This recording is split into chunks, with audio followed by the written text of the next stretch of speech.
Praise the lord, praise the lord. ಎಷ್ಟು ಮಂದಿ ನೀವು ನಂಬುತ್ತೀರಿ ನಮ್ಮ ಮಧ್ಯದಲ್ಲಿ ಕರ್ತನೆ ಇದ್ದಾನೆ? ಹಲ್ಲೆಲೂಯಾ. ಆತನ ಪ್ರಸನ್ನತೆ ನಮ್ಮ ಮಧ್ಯದಲ್ಲಿ ಇದೆ ಪ್ರಿಯರೇ.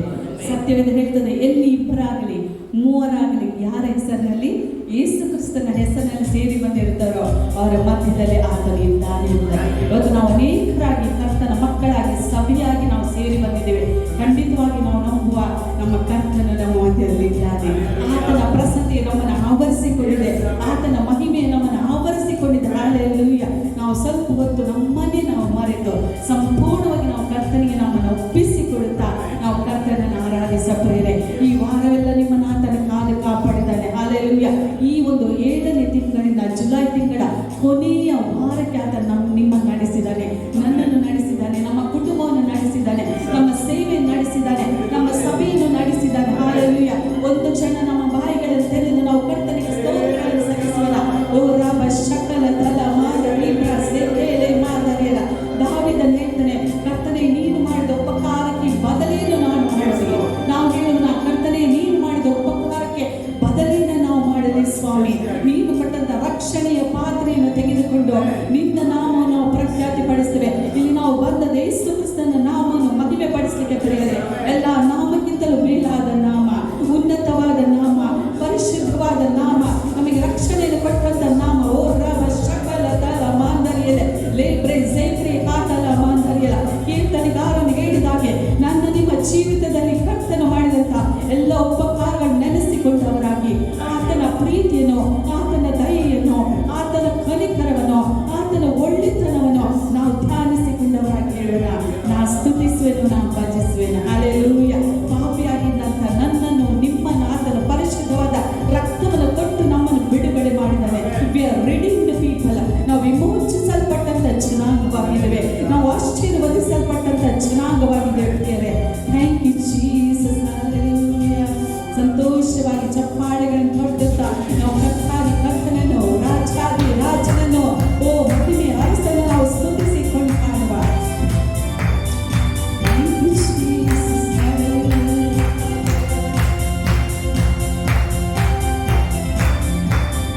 Thank you Jesus.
Thank you Jesus.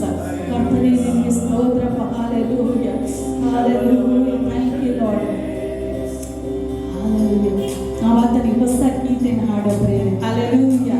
ಆತನ ಪರಿಶುದ್ಧವಾದ ರಕ್ತದಿಂದ ನಮ್ಮನ್ನು ತೊಳೆದಿದ್ದಾನೆ, ನಮ್ಮನ್ನು ಅಭಿಷೇಕಿಸಿದ್ದಾನೆ, ನಮ್ಮನ್ನು ಬಲಗೊಳಿಸಿದ್ದಾನೆ. ನಮ್ಮ ಒಂದೊಂದು ಅಂಗಾಂಗದಲ್ಲಿ ಕ್ರಿಸ್ತನ ಜೀವವು ಇವತ್ತು ನೆಲೆಗೊಂಡಿದೆ. ಹಲ್ಲೆಲೂಯಾ.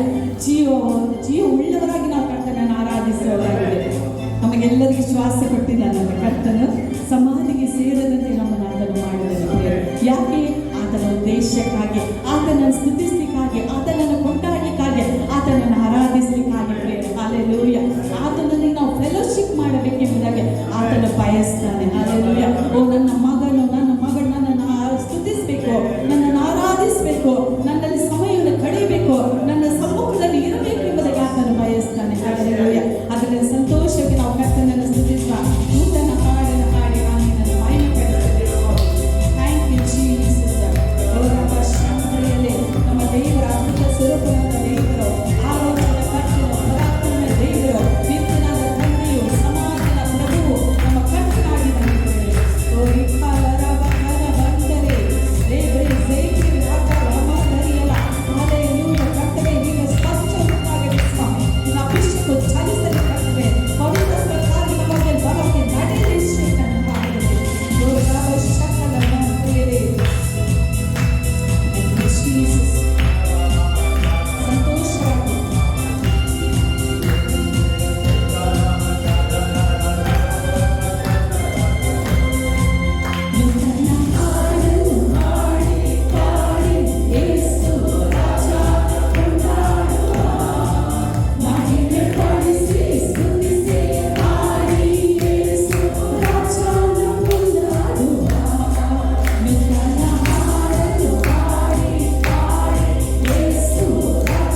ನಮ್ಮ ದೇವರು ಪರಿಶುದ್ಧನ ಪರಿಶುದ್ಧನು. ಹಲ್ಲೆಲೂಯ. ಪರಿಶುದ್ಧತೆ ಇಲ್ಲದ ಆತನನ್ನು ಕಾಣಲಿಕ್ಕೆ ಸಾಧ್ಯ ಇಲ್ಲ. ಓ ರಬ ಶಂಕರಿಯೇ, ಥ್ಯಾಂಕ್ ಯು ಜೀಸಸ್. ಕೆರೂಬಿಯರಿಂದಲೂ ಸೆರಾಫಿಯರಿಂದಲೂ ನಿತ್ಯವೂ ಸ್ತುತಿಸಲ್ಪಡುವ ಆತನು, ಆರಾಧಿಸಲ್ಪಡುವ ಆತನಾಗಿದ್ದಾನೆ, ನಿತ್ಯಕ್ಕೂ ವಾಸಿಸುವ ಆತನಾಗಿದ್ದಾನೆ. ಪ್ರೇರೆ ಅಗಮ್ಯವಾದ ಬೆಳಕಿನಲ್ಲಿ ವಾಸ ಮಾಡುವಂತ ಕರ್ತನ ನಾವು ಆರಾಧಿಸುವವರಾಗಿದ್ದೇವೆ. ಸತ್ತಂತ ದೇವರನ್ನು ಆರಾಧಿಸಲಿಕ್ಕಾಗಿ ನಾವು ಬರಲಿಲ್ಲ. ನಿತ್ಯಕ್ಕೂ ಜೀವಿಸುವಾತನೋ, ಶಾಶ್ವತವಾಗಿ ಜೀವಿಸುವಾತನನ್ನು ನಾವು ಆರಾಧಿಸಲಿಕ್ಕಾಗಿ ಬಂದಿದ್ದೇವೆ. ಪ್ರೇರೆ ಓ ರಬ ಶಂಕರಿಯೇ, ಹಲ್ಲೆಲೂಯ ಹಲ್ಲೆಲೂಯ. ನನ್ನೊಳಗೆ ನಿಮ್ಮೊಳಗೆ ವಾಸಿಸುವಾತನು. Thank you Jesus. ಆತನು ಬದುಕುವುದರಿಂದ ನಾವು ಬದುಕುವವರಾಗಿದ್ದೇವೆ. Thank you Lord, thank you Jesus. ನಮ್ಮನ್ನು, ನಮ್ಮ ದೇಹಗಳನ್ನು ಆತನ ಪವಿತ್ರಾತ್ಮನ ಗರ್ಭಗುಡಿಯಾಗಿ ಮಾಡಿದ್ದಾನೆ. We are the living temple of god.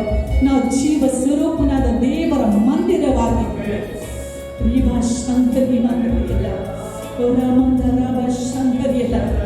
ಯಾವ ಗಣನೆಗೂ ಬಾರದಂತ ನನ್ನನ್ನು ನಮ್ಮನ್ನು ಆತನ ಆರಿಸಿದ್ದಾನೆ.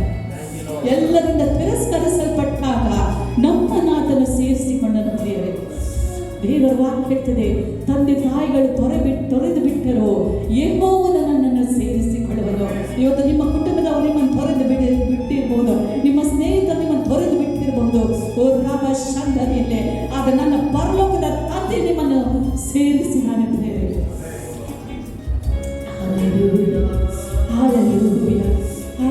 Thank you Jesus.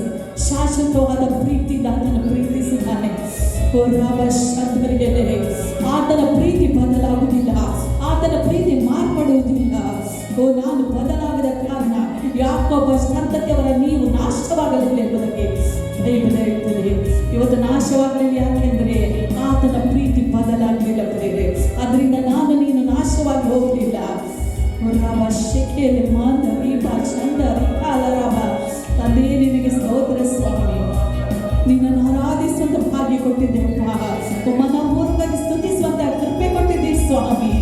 Thank you lord. ನಮ್ಮ ತುಟಿಗಳ ಫಲವನ್ನು ಸ್ವೀಕರಿಸಿ ಸ್ವಾಮಿ. Thank you Jesus. ಹೇಳೋಣ, ಇರು ಸೇರಾಫಿರು ರಾಮ ಶಂಕರಿ.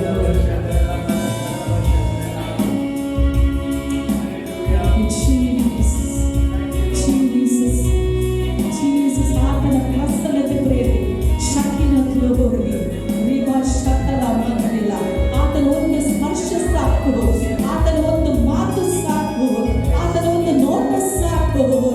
ಶಕಲ ಮಾತನಿಲ್ಲ. ಓ ಬದಲಾಗದ ಜೀವಿತ ಬದಲಾಗುತ್ತದೆ. ಓ ಬದಲಾಗದ ಪರಿಸ್ಥಿತಿ ಬದಲಾಗುತ್ತದೆ. ಮಾರ್ಪಡಿದ ರೋಗ ಮಾರ್ಪಡುತ್ತದೆ. ರಾಮ ಶಕಲ ರಾಮ ಶಂಕರಿಯಲ್ಲ. ಶಕಲ ಆತನ ಮುಂದೆ ಎಲ್ಲೋ ಮೇಡದಂತೆ ಕರಗಿ ಹೋಗುತ್ತದೆ. ಶಕಲ thank you Jesus. Thank you Jesus. We praise you, Master. Worship you, God. We glorify you, Jesus.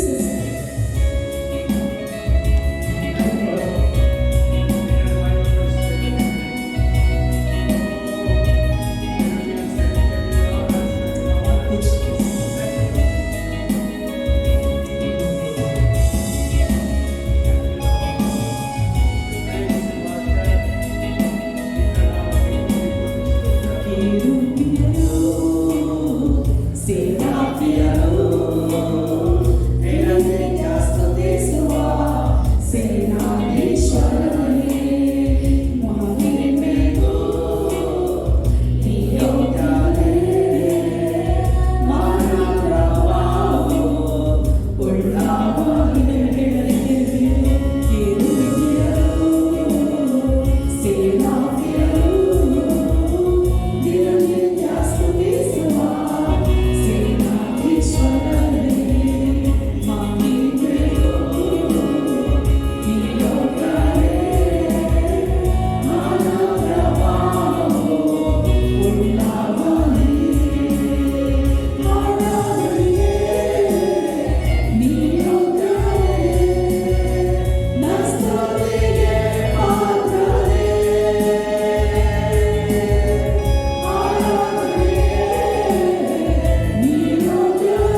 ಪರಿಶುದ್ಧನಾದ ದೇವರೇ ಸ್ವಾಮಿ, ಪಾಪದ ಕೆಸರಿನಲ್ಲಿ ಮುಳುಗಿ ಹೋಗಿದ್ದಂತ ನಮ್ಮನ್ನು, ಓಹೋ ನನ್ನನ್ನು ನಮ್ಮನ್ನು ನಿನ್ನ ಪರಿಶುದ್ಧವಾದ ರಕ್ತದ ಮೂಲಕ ತೊಳೆದು ನೀತಿವಂತನಾಗಿ ಪರಿಶುದ್ಧನಾಗಿ ಅಪ್ಪ ಯಾಜಕನಾಗಿ ಅರಸ ವಂಶಸ್ಥನಾಗಿ ಸ್ವಕೀಯ ಜನಾಂಗವಾಗಿ ಮಾಡಿದೆಯಲ್ಲಪ್ಪ.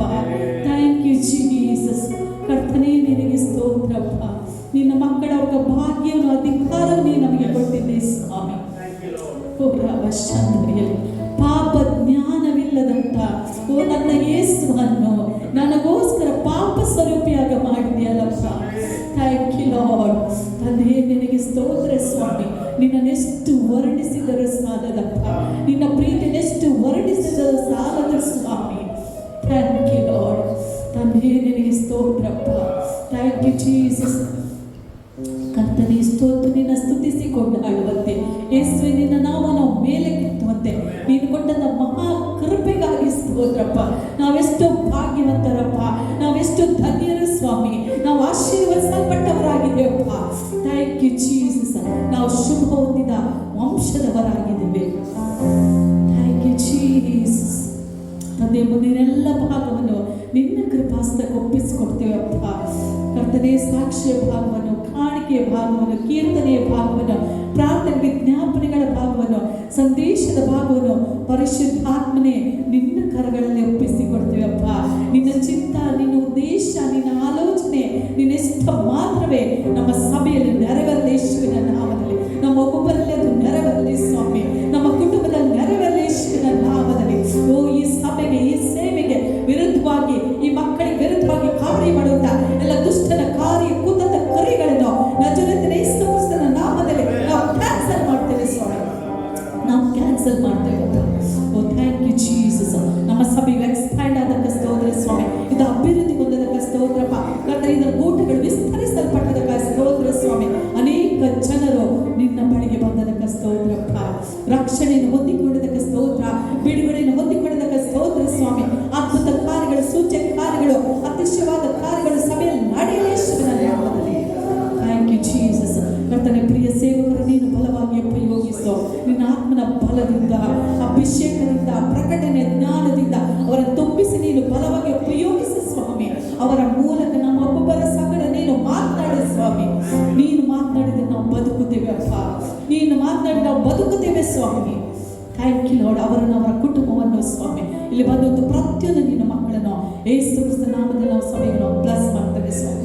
ನಾವು ಅನೇಕರಿಗೆ ಬ್ಲೆಸ್ಸಿಂಗ್ ಆಗಿರ್ತಕ್ಕ ಸ್ತೋತ್ರ, ಈ ಸಭೆ ಬೆಳಕಾಗಿರ್ತಕ್ಕ ಸ್ತೋತ್ರ, ಈ ಮಂಗಳೂರು ಪಟ್ಟಣದಲ್ಲಿ ಸ್ವಾಮಿ ಇದು ಬೆಳಕಾಗಿರ್ತಕ್ಕ ಸ್ತೋತ್ರ, ಅನೇಕರಿಗೆ ಆಶೀರ್ವಾದದ ಸಭೆಯಾಗಿರ್ತಕ್ಕ ಸ್ತೋತ್ರ ಕರ್ತನೆ. Thank you Jesus. ತಂದೆ ಎಲ್ಲದರಲ್ಲಿಯೂ ಸ್ತುತಿ, ಸ್ತೋತ್ರ, ಘನಮಾನ, ಮಹಿಮೆ, ಗೌರವ ನಿನಗೊಬ್ಬರಿಗೆ ಸಲ್ಲಿಸ್ತೇವಪ್ಪ. ನಮ್ಮ ಒಡೆಯನ ರಕ್ಷಕನಾಗಿರುವ ನಜರೇತಿನ ಯೇಸು ಕ್ರಿಸ್ತನ ನಾಮದಲ್ಲಿ ತಂದೆಯೇ, ಆಮೆನ್.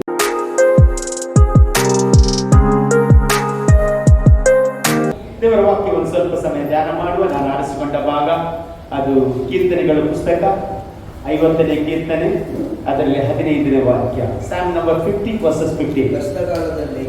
ಕಷ್ಟ ಕಾಲದಲ್ಲಿ ನನಗೆ ಮೊರೆ ಇಡಿರಿ, ಬಿಡಿಸುವೆನು, ಆಗ ನನ್ನನ್ನು ಕೊಂಡಾಡುವಿರಿ ಎಂಬುದಾಗಿ. ಇಂಗ್ಲಿಷ್ ನಲ್ಲಿ ಗೊತ್ತು. Psalms 50:15. Call upon me in the day of trouble. I will deliver you and you shall glorify me. Amen. Hallelujah. ನಮ್ಮ ದೇವರು ಯಾರಂತ ಹೇಳಿದ್ರೆ, ನಮ್ಮ ದೇವರು ಕಷ್ಟ ಕಾಲದಲ್ಲಿ ನಮ್ಮ ಸಮೀಪಕ್ಕೆ ಓಡಿ ಬರುವ ದೇವರಾಗಿದ್ದಾರೆ. ಕಷ್ಟ ಕಾಲದಲ್ಲಿ ಯಾರು ಸಹ ನಮ್ಮ ಹತ್ತಿರ ಬರೋದಿಲ್ಲ, ಇದ್ದವರು ದೂರ ಹೋಗ್ತಾರೆ. ಆದ್ರೆ ಕಷ್ಟ ಕಾಲದಲ್ಲಿ ಸಹಾಯ ಮಾಡುವ ದೇವರಿದ್ದಾನೆ. ನಮ್ಮ ಕಷ್ಟದಲ್ಲಿ ನಮ್ಮ ಮೊರೆಯನ್ನು ಕೇಳುವ ದೇವರಿದ್ದಾನೆ. ಕಷ್ಟ ಕಾಲದಲ್ಲಿ ನಮಗೆ ಸಹಾಯದ ಅಗತ್ಯ ಇರ್ತದೆ. ಕಷ್ಟ ಕಾಲದಲ್ಲಿ ನಮಗೆ ಕಂಫರ್ಟ್ ಮಾಡುವರು ಯಾರಿದ್ದಾರೆ ಅಂತ ನಾವು ಕಾಯ್ತಾ ಇರ್ತೇವೆ. ಕಷ್ಟಕಾಲ ಬರುವಾಗ ನಮಗೆ ಅವರು ಸಹಾಯ ಮಾಡ್ತಾರ, ಇವರು ಸಹಾಯ ಮಾಡ್ತಾರ ಎಂಬುದಾಗಿ ನಾವು ನೆನೆಸ್ತೇವೆ. ಆದ್ರೆ ಒಂದು ಸತ್ಯ ಹೇಳ್ತೇನೆ, ಯಾರು ಬರದಿದ್ರು ಸಹ ನಮ್ಮ ದೇವರು ಸಹಾಯಕ್ಕೆ ಬರ್ತಾನೆ. ಇವತ್ತು ನಾನು ಹೇಳ್ತೇನೆ, ನಿನ್ನ ಜೀವಿತದಲ್ಲಿ ಒಬ್ಬ ದೇವರಿದ್ದಾನೆ. ಅವರು ನಿಮಗೆ ಹೇಳ್ತಾ ಇದ್ದಾನೆ, ಕಷ್ಟ ಬಂದಾಗ ನನಗೆ ಸಹಾಯ ಕೇಳುವುದಾದರೆ, ನನ್ನನ್ನು ಕರೆಯುವುದಾದರೆ ನಾನು ನಿಮಗೆ ಸಹಾಯ ಮಾಡುತ್ತೇನೆ ಎಂಬುದಾಗಿ. ನಮ್ಮ ದೇವರು ಯಾರು? ನಮ್ಮ ದೇವರು ಸಹಾಯ ಮಾಡುವ ದೇವರಾಗಿದ್ದಾನೆ. ಸಹಾಯ ಮಾಡಲಿಕ್ಕೆ ಆತನು ಸರ್ವಶಕ್ತನಾದ ದೇವರಾಗಿದ್ದಾನೆ. ನೋಡಿ, ಕಷ್ಟದಲ್ಲಿ ಹೋದವನಿಗೆ ಮಾತ್ರ ಆ ಕೂಗು ಕೇಳ್ತಾನೆ. ಇವತ್ತು ಕೆಲವು ಸಲ ನಮ್ಮನ್ನು ಕಷ್ಟದಲ್ಲಿ ಯಾಕೆ ದೇವರು ಕೊಂಡು ಹೋಗುದಂತ ಹೇಳಿದ್ರೆ, ಇತರರ ಕಷ್ಟ ಗೊತ್ತಾಗಬೇಕು ಎಂಬುದಾಗಿ. ನನ್ನ ಯೇಸು ಶಿಲುಬೆಯ ಮೇಲೆ ಕೂಗಿದ ಮಾತು ಎನ್ನುವುದಿಲ್ಲ, ನನ್ನ ದೇವರೇ, ನನ್ನ ದೇವರೇ, ಯಾಕೆ ನನ್ನ ಕೈ ಬಿಟ್ಟಿದ್ದಿ? ಒಂದು ಕಷ್ಟದಲ್ಲಿ ಕೂಗಿದ ಕೂಗು ಯೇಸು ಸ್ವಾಮಿಯದಾಗಿತ್ತು. ಕಷ್ಟ ಬಂದಾಗ ಸಾಧ್ಯವಾದರೆ ಈ ಪಾತ್ರೆಯನ್ನು ನನ್ನಿಂದ ತೆಗೆ ಎಂಬುದಾಗಿ ಅವರು ಹೇಳಿದ. ಯಾಕಂದ್ರೆ ಆ ಕಷ್ಟವನ್ನು ಅನುಭವಿಸಲಿಕ್ಕೆ ಯೇಸು ಸ್ವಾಮಿಗೆ ಆಗಲಿಲ್ಲ. ಇವತ್ತು ನಾನು ಹೇಳ್ತೇನೆ, ಕಷ್ಟವನ್ನು ಅನುಭವಿಸಿದ ಯೇಸು ಸ್ವಾಮಿ ಇವತ್ತು ಜೀವಂತವಾಗಿದ್ದಾನೆ. ಅವನು ಮಾತ್ರವೇ ನಿನಗೆ ಸಹಾಯ ಮಾಡಲಿಕ್ಕೆ ಅವನು ಶಕ್ತನಾದ ದೇವರಾಗಿದ್ದಾನೆ. ಇವತ್ತು ಧೈರ್ಯವಾಗಿ ಹೋಗಿರಿ. ಯಾರು ನಿಮಗೆ ಸಹಾಯ ಮಾಡದಿದ್ರು ಸಹ ನಮಗೊಬ್ಬ ರಕ್ಷಕಿದ್ದಾನೆ, ನಮಗೊಬ್ಬ ವಿಮೋಚಕನಿದ್ದಾನೆ. ಅವನು ನಮ್ಮ ಕಷ್ಟ ಕಾಲದಲ್ಲಿ ನಮ್ಮನ್ನು ಬಿಡುಗಡೆ ಮಾಡುವ ದೇವರಾಗಿದ್ದಾನೆ. ಯಾವ ಪರಿಸ್ಥಿತಿ ಬಂದರೂ ಸಹ ಭಯ ಪಡುವ ಅಗತ್ಯ ಇಲ್ಲ. ನಾನು ಇವತ್ತಿನ ಕೀರ್ತನೆಗೋಸ್ಕರ ಸ್ತೋತ್ರ ಹೇಳ್ತೇನೆ. ಆ 31ನೇ ಕೀರ್ತನೆ ಓದಿದ್ರಲ್ಲ, ಅದರಲ್ಲಿ 22ನೇ ವಾಕ್ಯ ಇನ್ನೊಮ್ಮೆ ಓದ್ರಿ. 31ನೇ ಕೀರ್ತನೆಯಲ್ಲಿ 22ನೇ ವಚನ. ನಾನಂತೂ ಏನಂತೆ ಭಯಭ್ರಾಂತನಾಗಿ, ಏನಂತೆ ನಿನ್ನ ಸಾನ್ನಿಧ್ಯದಿಂದ ತೆಗೆದು ಹಾಕಲ್ಪಟ್ಟೆನೆಂದು ಹೇಳಿಕೊಂಡಿದ್ದೆನು. ಆದರೂ ನಾನು ಮೊರೆಯಿಡಲು ನೀನು ಕೇಳಿದ್ದಿ. ಇವತ್ತು ನಾನು ಹೇಳ್ತೇನೆ, ನಿನ್ನ ಕಷ್ಟದಲ್ಲಿ ಭಯಪಟ್ಟದ್ದು ನಿಜ. ನಿನ್ನ ಕಷ್ಟದಲ್ಲಿ ನೀನು ಇವತ್ತು ಯಾರು ಸಹಾಯ ಮಾಡೋದಿಲ್ಲ ಅಂತ ನೆನೆಸಿದ್ದು ಸರಿ. ಆದ್ರೆ ಆ ಸಮಯದಲ್ಲಿ ನೀನು ಮೊರೆ ಇಡುವಾಗ ನನ್ನ ದೇವರು ಮೊರೆಯನ್ನು ಕೇಳಿ ಬಿಡಿಸಿದ್ದಾನೆ. ಜೀವಂತವಾಗಿರ್ಲಿಕ್ಕೆ ಕಾರಣ ನಮ್ಮ ದೇವರು ನಮ್ಮನ್ನು ಬಿಡಿಸಿದ್ದಾನೆ. ಕೀರ್ತನೆ 81ನೇ ಕೀರ್ತನೆ ಅದರ 7ನೇ ವಾಕ್ಯವನ್ನು ಓದಿ ನೋಡ್ರಿ. ಕೀರ್ತನೆ 81ನೇ ಕೀರ್ತನೆ ಅದರ 7ನೇ ವಾಕ್ಯವನ್ನು ನೋಡಿ. ಕಷ್ಟದಲ್ಲಿ ಮೊರೆ ಇಟ್ಟ ನಿನ್ನನ್ನು ವಿಮೋಚಿಸಿದೆನು. ಹಾಗಾದ್ರೆ ಕಷ್ಟದಲ್ಲಿ ಮೊರೆ ಇಟ್ಟ ನಮ್ಮನ್ನು ದೇವರು ಏನ್ ಮಾಡ್ತಾನೆ? ಬಿಡುಗಡೆ ಮಾಡ್ತಾನೆ. ಕಷ್ಟದಲ್ಲಿ ಹೋಗುವ ದೇವರ ಮಕ್ಕಳೇ, ಇವತ್ತು ನಿನ್ನನ್ನು ಬಿಡುಗಡೆ ಮಾಡ್ತಾನೆ ಅಂತ ಹೇಳಿದ್ರೆ ಅವನು 100ಕ್ಕೆ 100 ಬಿಡುಗಡೆ ಮಾಡ್ತಾನೆ. ಬೈಬಲ್ ಹೇಳ್ತಾರೆ, ಕಷ್ಟದಲ್ಲಿ ನಿನ್ನನ್ನು ಬಿಡುಗಡೆ ಮಾಡಿದೆನು, ಗುಡುಗುವ ಮೋಡದಲ್ಲಿದ್ದು ನಿನಗೆ ಉತ್ತರವನ್ನು ಕೊಟ್ಟೆನು. ಮೆರಿಬಾ ಪ್ರವಾಹಗಳ ಬಳಿಯಲ್ಲಿ ನಿನ್ನನ್ನು ಪರೀಕ್ಷಿಸಿದೆನು. ನನ್ನ ಜನರೇ ಕೇಳಿರಿ, ಖಂಡಿತವಾಗಿ ಹೇಳುತ್ತೇನೆ, ಇಸ್ರಾಯೇಲರೇ ಕಿವಿಗೊಟ್ಟರೆ ಎಷ್ಟೋ ಒಳ್ಳೆಯದು. ಅಲ್ಲಿ ಇವತ್ತು ನಮ್ಮ ದೇವರಿಗೆ ಕಿವಿಗೊಡುವ, ನಮ್ಮ ದೇವರಿಗೆ ಮೊರೆ ಇಡುವ, ಆತನ ಕಷ್ಟ ಕಾಲದಲ್ಲಿ ಬಿಡುಗಡೆ ಮಾಡುವ ದೇವರಾಗಿದ್ದಾನೆ. ಕೀರ್ತನೆ 91 ಅದರಲ್ಲಿ 15ನೇ ವಾಕ್ಯ ಏನು ಹೇಳ್ತಾನೆ ಅಂತ ಹೇಳಿದ್ರೆ, ಅವನು ನನಗೆ ಮೊರೆ ಇಡುವಾಗ ಅವನಿಗೆ ನಾನು ಸದುತ್ತರವನ್ನು ಕೊಡುತ್ತೇನೆ. ಇವತ್ತು ನಾನು ಹೇಳ್ತೇನೆ, ನೀವು ಮೊರೆ ಇಡುವಾಗ ಅಲ್ಲಿ ಲೋಕದವರು ನಿನ್ನ ಕೂಗನ್ನು ಕೇಳದೇ ಇರಬಹುದು, ನಿನ್ನ ಒಡ ಹುಟ್ಟಿದವರು ಕೇಳದೇ ಇರಬಹುದು, ನಿನ್ನ ಮನೆಯವರು ಕೇಳದೇ ಇರಬಹುದು, ಆದರೆ ಪರಲೋಕದ ದೇವರು ನಿನ್ನ ಮೊರೆಯನ್ನು ಕೇಳದೆ ಇರುವುದಿಲ್ಲ ಎಂಬುದಾಗಿ ನಾನು ಹೇಳಲಿಕ್ಕೆ ಇಷ್ಟಪಡ್ತೇನೆ. ಯಾಕಂದ್ರೆ ಅವರು ಹೇಳಿದ್ದಾರೆ, ಕಷ್ಟ ಕಾಲದಲ್ಲಿ ಮೊರೆ ಇಡ್ರಿ, ನಾನು ನಿಮ್ಮನ್ನು ಬಿಡಿಸುತ್ತೇನೆ ಎಂಬುದಾಗಿ. ಹಾಗಾದ್ರೆ ಕಷ್ಟದಲ್ಲಿ ಯಾರು ಹೋಗ್ತಾರೆ ಅವರನ್ನು ದೇವರು ಬಿಡುಗಡೆ ಮಾಡ್ತಾರೆ. ಈ ಕಷ್ಟದಲ್ಲಿ ದೇವರನ್ನು ಕಾಣಲಿಕ್ಕೆ ಸಾಧ್ಯವಾಗುತ್ತದೆ. ಕೀರ್ತನೆಯಲ್ಲಿ ನಾವು ನೋಡ್ತೇವೆ, 119ನೇ ಕೀರ್ತನೆಯಲ್ಲಿ ಭಕ್ತರು ಹೇಳ್ತಾರೆ ಏನಂತ ಹೇಳಿದ್ರೆ, ಈ ಕಷ್ಟದಲ್ಲಿ ನನ್ನ ದೇವರನ್ನು ತಿಳಿದುಕೊಳ್ಳಲಿಕ್ಕೆ ಆಯ್ತಾ ಇತ್ತು. ಕಷ್ಟ ಬಂದದ್ರಿಂದ ಇವತ್ತು ದೇವರನ್ನು ತಿಳಿಲಿಕ್ಕೆ ಆಯ್ತು. ಇವತ್ತು ಕಷ್ಟ ಬರೋದಿದ್ರೆ ನಾವು ದೇವರನ್ನು ತಿಳಿಲಿಕ್ಕೆ ಆಗ್ತಿರ್ಲಿಲ್ಲ. ನಮಗೆಲ್ಲವೂ ಇದ್ರೆ, ಐಶ್ವರ್ಯವಿದ್ರೆ, ಸಂಪತ್ತಿದ್ರೆ, ನಮಗೆ ಬೇಕಾದದಿಲ್ಲದಿದ್ರೆ ನಾವು ದೇವರನ್ನು ಹುಡುಕುತ್ತಿದ್ದೇವೆ. ಇವತ್ತು ದೇವರ ಬಳಿಗೆ ಬರ್ತಿದ್ದೇವ? ಎಂದಿಗಿಲ್ಲ. ಆರೋಗ್ಯದವರು ಯಾರಿಗೂ ಸ್ವಾಮಿಯ ಬಳಿಗೆ ಬರುವುದಿಲ್ಲ. ಇವತ್ತು ನಾನು ಹೇಳ್ತೇನೆ, ನಾವು ಬಂದದ್ದು ಕಷ್ಟದಲ್ಲಿ ಬಂದೆವು, ದೇವರು ನಮ್ಮ ಮೊರೆಯನ್ನು ಕೇಳಿದ್ದಾನೆ. ನೋಡಿ, ದೇವರ ವಾಕ್ಯದಲ್ಲಿ ಇನ್ನೊಂದು ವಾಕ್ಯ ಓದಿ. 34ನೇ ಕೀರ್ತನೆ 6ನೇ ವಾಕ್ಯ. 34ನೇ ಕೀರ್ತನೆಯಲ್ಲಿ 6ನೇ ವಾಕ್ಯ. ಕಷ್ಟದಲ್ಲಿದ್ದ ಈ ಮನುಷ್ಯನು ಮೊರೆ ಇಡಲು ಯೆಹೋವನ ಕೇಳಿ ಏನಂತೆ ಎಲ್ಲ ಬಾಧೆಗಳಿಂದ ಬಿಡಿಸಿದ. ಹಾಗಾದ್ರೆ ಯಾವ ಬಾಧೆ ಆಗಲಿ, ಅದು ಯಾವ ಶತ್ರುತನ, ಯಾವ ಬಾಧೆ ಆಗಲಿ, ಕರ್ತನ ಹೇಳ್ತೇನೆ, ನಿನ್ನ ಮೊರೆ ಕೇಳಿ ನಾನು ಬಿಡುಗಡೆ ಮಾಡ್ತೇನೆ, ನಿನ್ನ ಕೂಗನ್ನು ಕೇಳಿ ನಾನು ಬಿಡುಗಡೆ ಮಾಡ್ತೇನೆ. ಒಬ್ಬ ಕುಷ್ಠರೋಗಿ ಯೇಸು ಸ್ವಾಮಿಯ ಬಳಿಗೆ ಬಂದು ಹೇಳ್ತಾ ಇದ್ದಾರೆ, ನಿನಗೆ ಮನಸ್ಸಿದ್ದರೆ ನನ್ನನ್ನು ಸ್ವಸ್ಥಪಡಿಸು, ನಿನಗೆ ಮನಸ್ಸಿದ್ದರೆ ಸ್ವಾಮಿ ನನ್ನನ್ನು ಗುಣಪಡಿಸಿ ಎಂಬುದಾಗಿ ಹೇಳುವಾಗ ಯೇಸು ಏನು ಹೇಳಿದ? ಹೌದು, ಮನಸ್ಸುಂಟಂತೆ ಏನ್ ಮಾಡ್ತಾರೆ? ಮುಟ್ಟಿ ಗುಣಪಡಿಸ್ತಾ ಇದ್ದಾನೆ. ಹಾಗಾದ್ರೆ ನನ್ನ ದೇವರ ಮನಸ್ಸೇ ಬೇರೆ. ಅಲ್ಲಿ ನನ್ನ ದೇವರ ಮನಸ್ಸೇ ಅದು ಏನಂತ ಹೇಳಿದ್ರೆ, ಅವನ ಮನಸ್ಸು ಏನಂತ ಹೇಳಿದ್ರೆ ಆತನು ಗುಣಪಡಿಸುವ ಮನಸ್ಸಾಗಿದೆ, ಕ್ಷಮಿಸುವ ಮನಸ್ಸು ನನ್ನ ದೇವರ ಮನಸ್ಸಾಗಿದೆ. ಅಲ್ಲಿ ಪ್ರೈಸ್ ದಿ ಲಾರ್ಡ್. ಅದಕ್ಕೆ ಬೈಬಲ್ ಹೇಳ್ತದೆ, ಆತ ನಮ್ಮನ್ನು ಕ್ಷಮಿಸಿದ ಪ್ರಕಾರ ನಾವು ಇತರನ್ನು ಕ್ಷಮಿಸಬೇಕು, ಆತ ನಮ್ಮನ್ನು ಪ್ರೀತಿಸಿದ ಹಾಗೆ ನಾವು ಇತರನ್ನು ಪ್ರೀತಿಸಬೇಕು. ಇದು ದೇವರ ಮಕ್ಕಳ ಒಂದು ಗುಣವಾಗಿರಬೇಕೆಂಬುದಾಗಿ ಸತ್ಯವೇದ ನಮಗೆ ತಿಳಿಸ್ತಾ ಉಂಟು. ಹಾಗಾದ್ರೆ ಒಂದು ಸತ್ಯ ಹೇಳಲಿಕ್ಕೆ ಇಷ್ಟಪಡ್ತೇನೆ, ಯಾರೆಲ್ಲ ಕಷ್ಟದಲ್ಲಿ ಹೋಗ್ತಾರೆ ಅವರ ಮೊರೆಯನ್ನು ದೇವರು ಕೇಳುತ್ತಾನೆ. ಸತ್ಯವೇದದಲ್ಲಿ ನಾವು ನೋಡುವುದಾದ್ರೆ ಮತ್ತಾಯನ ಬರೆದ ಸುವಾರ್ತೆ 14ನೇ ಅಧ್ಯಾಯ 22ನೇ ವಾಕ್ಯವನ್ನು ನೀವು ಗಮನಿಸುವುದಾದ್ರೆ, ಮ್ಯಾಥ್ಯೂ ಚಾಪ್ಟರ್ 14:22 ಅಲ್ಲಿ ನಾವು ನೋಡ್ತೇವೆ ಅಂತ ಹೇಳಿದ್ರೆ, ಯೇಸು ಸ್ವಾಮಿ ಶಿಷ್ಯರನ್ನು ಆಚೆ ದಡಕ್ಕೆ ಹೋಗುವ ಎಂಬುದಾಗಿ ಏನ್ ಮಾಡ್ತಾನೆ? ಕಳಿಸ್ತಾನೆ. ಶಿಷ್ಯರ ಆಚೆ ದಡಕ್ಕೆ ಹೋಗಿ ಬೆಸ್ಸಾಯಿದಕ್ಕೆ ಹೋಗಿ ಎಂಬುದಾಗಿ ಕಳಿಸ್ತಾ ಇದ್ದಾನೆ. ಇಂಥ ಒಂದು ಸಂದರ್ಭದಲ್ಲಿ ಯೇಸು ಅವರ ಜೊತೆ ಇರುವುದಿಲ್ಲ. ಯೇಸು ಸ್ವಾಮಿ ಬಲವಂತವಾಗಿ ಶಿಷ್ಯರ ಹತ್ರ ಹೇಳ್ತಾನೆ, ಆಚೆ ದಡಕ್ಕೆ ಹೋಗಿರಿ ಎಂಬುದಾಗಿ. ಓದಿ ಆ ವಾಕ್ಯವನ್ನು ಓದಿ, ಗೊತ್ತಾಗ್ತದೆ.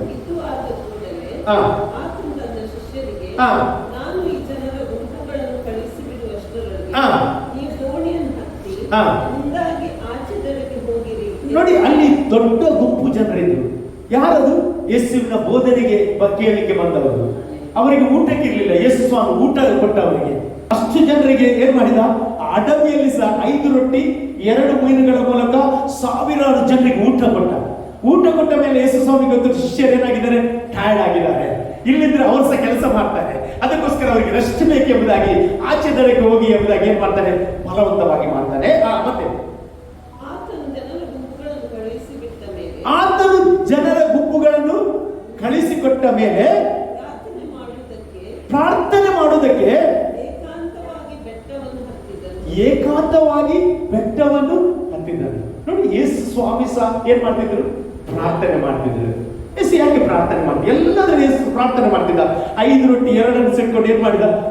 ಆಕಾಶದ ಕಡೆಗೆ ಎತ್ತಿಕೊಂಡು ಏನ್ ಮಾಡಿದ? ಪ್ರಾರ್ಥನೆ ಮಾಡಿದ್ದಾರೆ. ಹಾಗಾದ್ರೆ ಪ್ರಾರ್ಥನೆ ಮಾಡುವಾಗ ದೇವರು ಕೇಳ್ತಾನೆ. ನಮ್ಮ ಜೀವಿತದಲ್ಲಿ ನಾವು ಪ್ರಾರ್ಥನೆ ಮಾಡಬೇಕೆಂಬುದಾಗಿ ದೇವರು ಬಯಸ್ತಾನೆ. ಬೇಡಿರಿ ನಿಮಗೆ ದೊರಕುವುದು, ಹುಡುಕಿರಿ ನಿಮಗೆ ಸಿಕ್ಕುವುದು, ತಟ್ಟಿರಿ ನಿಮಗೆ ತೆರೆಯುವುದು. ಬೈಬಲ್ ಬೇಡಿಕೊಳ್ಳುವ ಪ್ರತಿಯೊಬ್ಬರು ಏನ್ ಮಾಡ್ತಾನೆ? ಹೊಂದುತ್ತಾನೆ ಎಂಬುದಾಗಿ ದೇವರ ವಾಕ್ಯ ಹೇಳ್ತದೆ. ನಾನು ಉಡುಪಿಯಲ್ಲಿ ಹೇಳಿದೆ, ಜಾರ್ಜ್ ಮುಲ್ಲರ್ ಬಗ್ಗೆ ನಿಮಗೆ ಗೊತ್ತಿರಬಹುದು. ಜಾರ್ಜ್ ಮುಲ್ಲರ್ ಎಂಬುದಾಗಿ ಅವರು ಜರ್ಮನಿ ದೇಶದವರು. ಈ ಜರ್ಮನಿ ದೇಶದವರು ಅವರ ತಂದೆ ಅವರನ್ನು ಬೋಧಕರಾಗಬೇಕಂತ ಅವರ ಕಾಲೇಜಿಗೆ ಹಾಕಿದ್ರು. ಆದ್ರೆ ಅವರು ಏನ್ ಮಾಡಿದ್ರು? ಅವರು ಯಾವ್ದು ಸಹ ಸತ್ಯವೇದದಲ್ಲಿ ಅವ್ರ ಇಂಟ್ರೆಸ್ಟ್ ತಗೊಳ್ಳಿಲ್ಲ. ಅವ್ರು ಏನ್ ಮಾಡಿದ್ರು ಅಂತ ಹೇಳಿದ್ರೆ, ಅವರಿಗೆ ಬೇಕಾದ ಹಾಗೆ ಪೋಲಿಯಾಗಿ, ಕುಡುಕರಾಗಿ, ಒಂದು ವ್ಯಭಿಚಾರಗಳನ್ನು ಮಾಡುತ್ತಾ ಲೋಕ ಪ್ರಕಾರವಾಗಿ ಅವರು ಜೀವಿಸಲಿಕ್ಕೆ ಪ್ರಾರಂಭ ಮಾಡಿದರು. ಇಂಥ ಒಂದು ಸಂದರ್ಭದಲ್ಲಿ ಅವರೊಬ್ಬ ಫ್ರೆಂಡ್, ಪೀಟರ್ ಎಂಬುದಾಗಿ ಕರೆಯುವ ಅವರ ಫ್ರೆಂಡ್ ಏನ್ ಮಾಡಿದ ಅಂತ ಹೇಳಿದ್ರೆ, ಅವರನ್ನು ಒಂದು ಕೂಟಕ್ಕೆ ಕರ್ಕೊಂಡ, ಪ್ರಾರ್ಥನಾ ಕೂಟಕ್ಕೆ ಕರ್ಕೊಂಡು ಹೋದ. ಪ್ರಾರ್ಥನಾ ಕೂಟಕ್ಕೆ ಬರುವಾಗ ಅಲ್ಲಿ ದೇವರ ಸಂದೇಶವನ್ನು ಕೇಳುತ್ತಿರುವಾಗಲೇ ಆ ಪವಿತ್ರ ಆತ್ಮ ಅವರ ಹೃದಯವನ್ನು ಟಚ್ ಮಾಡಿ ಅವರ ಜೀವಿತವನ್ನೇ ಬದಲಾಯಿಸಿದ. ಅಂದಿನಿಂದ ಜಾರ್ಜ್ ಮುಲ್ಲರ್ ಮೊಣಕಾಲೂರಿ ಪ್ರಾರ್ಥನೆ ಮಾಡಲಿಕ್ಕೆ ಸಮಯವನ್ನು ತೆಗಿತಾ ಹೋದ್ರು.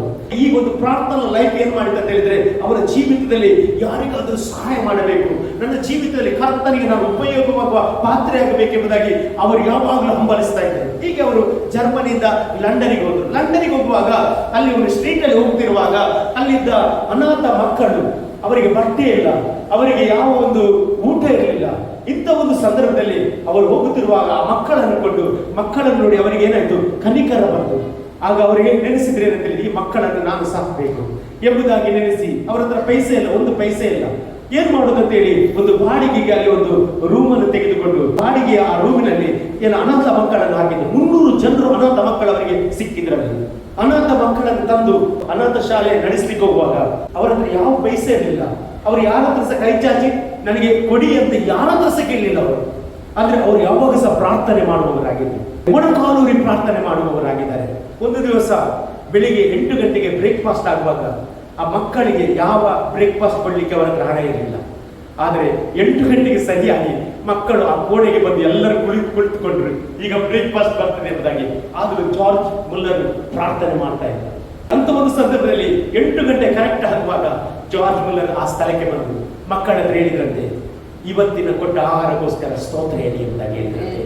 ಮಕ್ಕಳೆಲ್ಲ ನಂಬಿಕೆಯಿಂದ ಇವತ್ತು ಕೊಟ್ಟ ಆಹಾರಕ್ಕೋಸ್ಕರ, ಆಹಾರ ಇಲ್ಲ ಅಲ್ಲಿ, ಇವತ್ತು ಕೊಟ್ಟ ಆಹಾರಕ್ಕೋಸ್ಕರ ದೇವರೇ ನಿನಗೆ ಸ್ತೋತ್ರ ಅಂತ ಹೇಳುವಾಗ ಸಡನ್ ಒಬ್ಬ ವ್ಯಕ್ತಿ ಅಲ್ಲಿ ಬಂದು ಆ ಬೇಕರಿಯುವ ಅಲ್ಲಿ ಬಂದು ಹೇಳ್ತಾ ಇದ್ದಾನೆ ಜಾರ್ಜ್ ಮುಲ್ಲರ್ ಹತ್ರ, ನಿನ್ನೆ ರಾತ್ರಿ ನನಗೆ ದೇವರು ಕನಸಿನಲ್ಲಿ ಮಾತನಾಡಿ ಈ ಆಶ್ರಮಕ್ಕೆ ಬ್ರೆಡ್ ಅನ್ನು ಕೊಡ್ಬೇಕೆಂಬುದಾಗಿ ಹೇಳಿದ್ರು.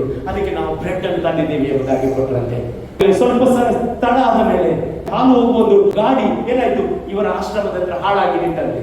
ಹಾಳಾಗುವಾಗ ಅದು ರಿಪೇರಿ ಆಗುವ ಚಾನ್ಸಸ್ ಇರಲಿಲ್ಲಂತೆ.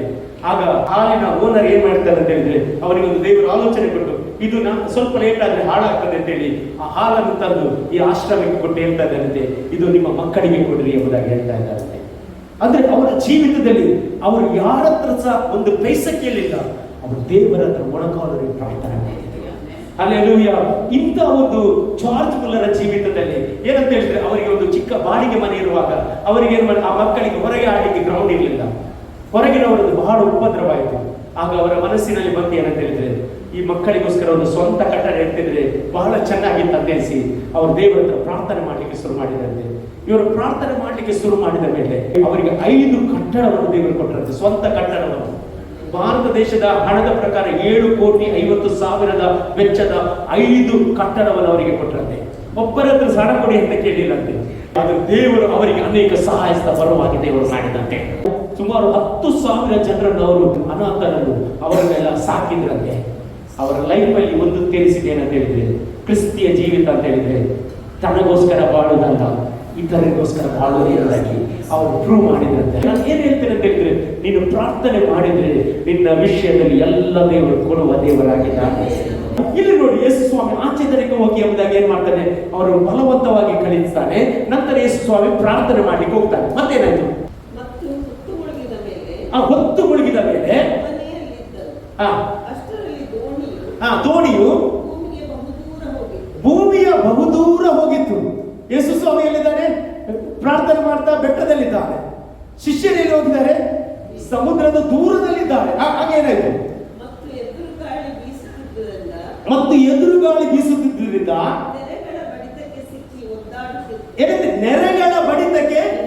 ತೆರೆಗಳ ಬಡಿತಕ್ಕೆ ಏನ್ ಮಾಡಿದ್ರು? ಸಿಕ್ಕಿ ಒದ್ದಾಡ್ತಿದ್ರಂತೆ.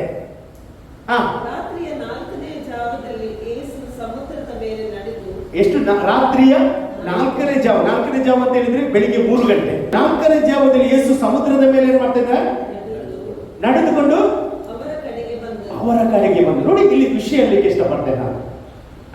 ಇಲ್ಲಿ ನೋಡಿ, ಯೇಸು ಸ್ವಾಮಿ ಶಿಷ್ಯರ ಕಷ್ಟದಲ್ಲಿ, ಶಿಷ್ಯನ ಕಷ್ಟದಲ್ಲಿರುವುದು ಯಾರಿಗೆ ಗೊತ್ತಾಯ್ತು?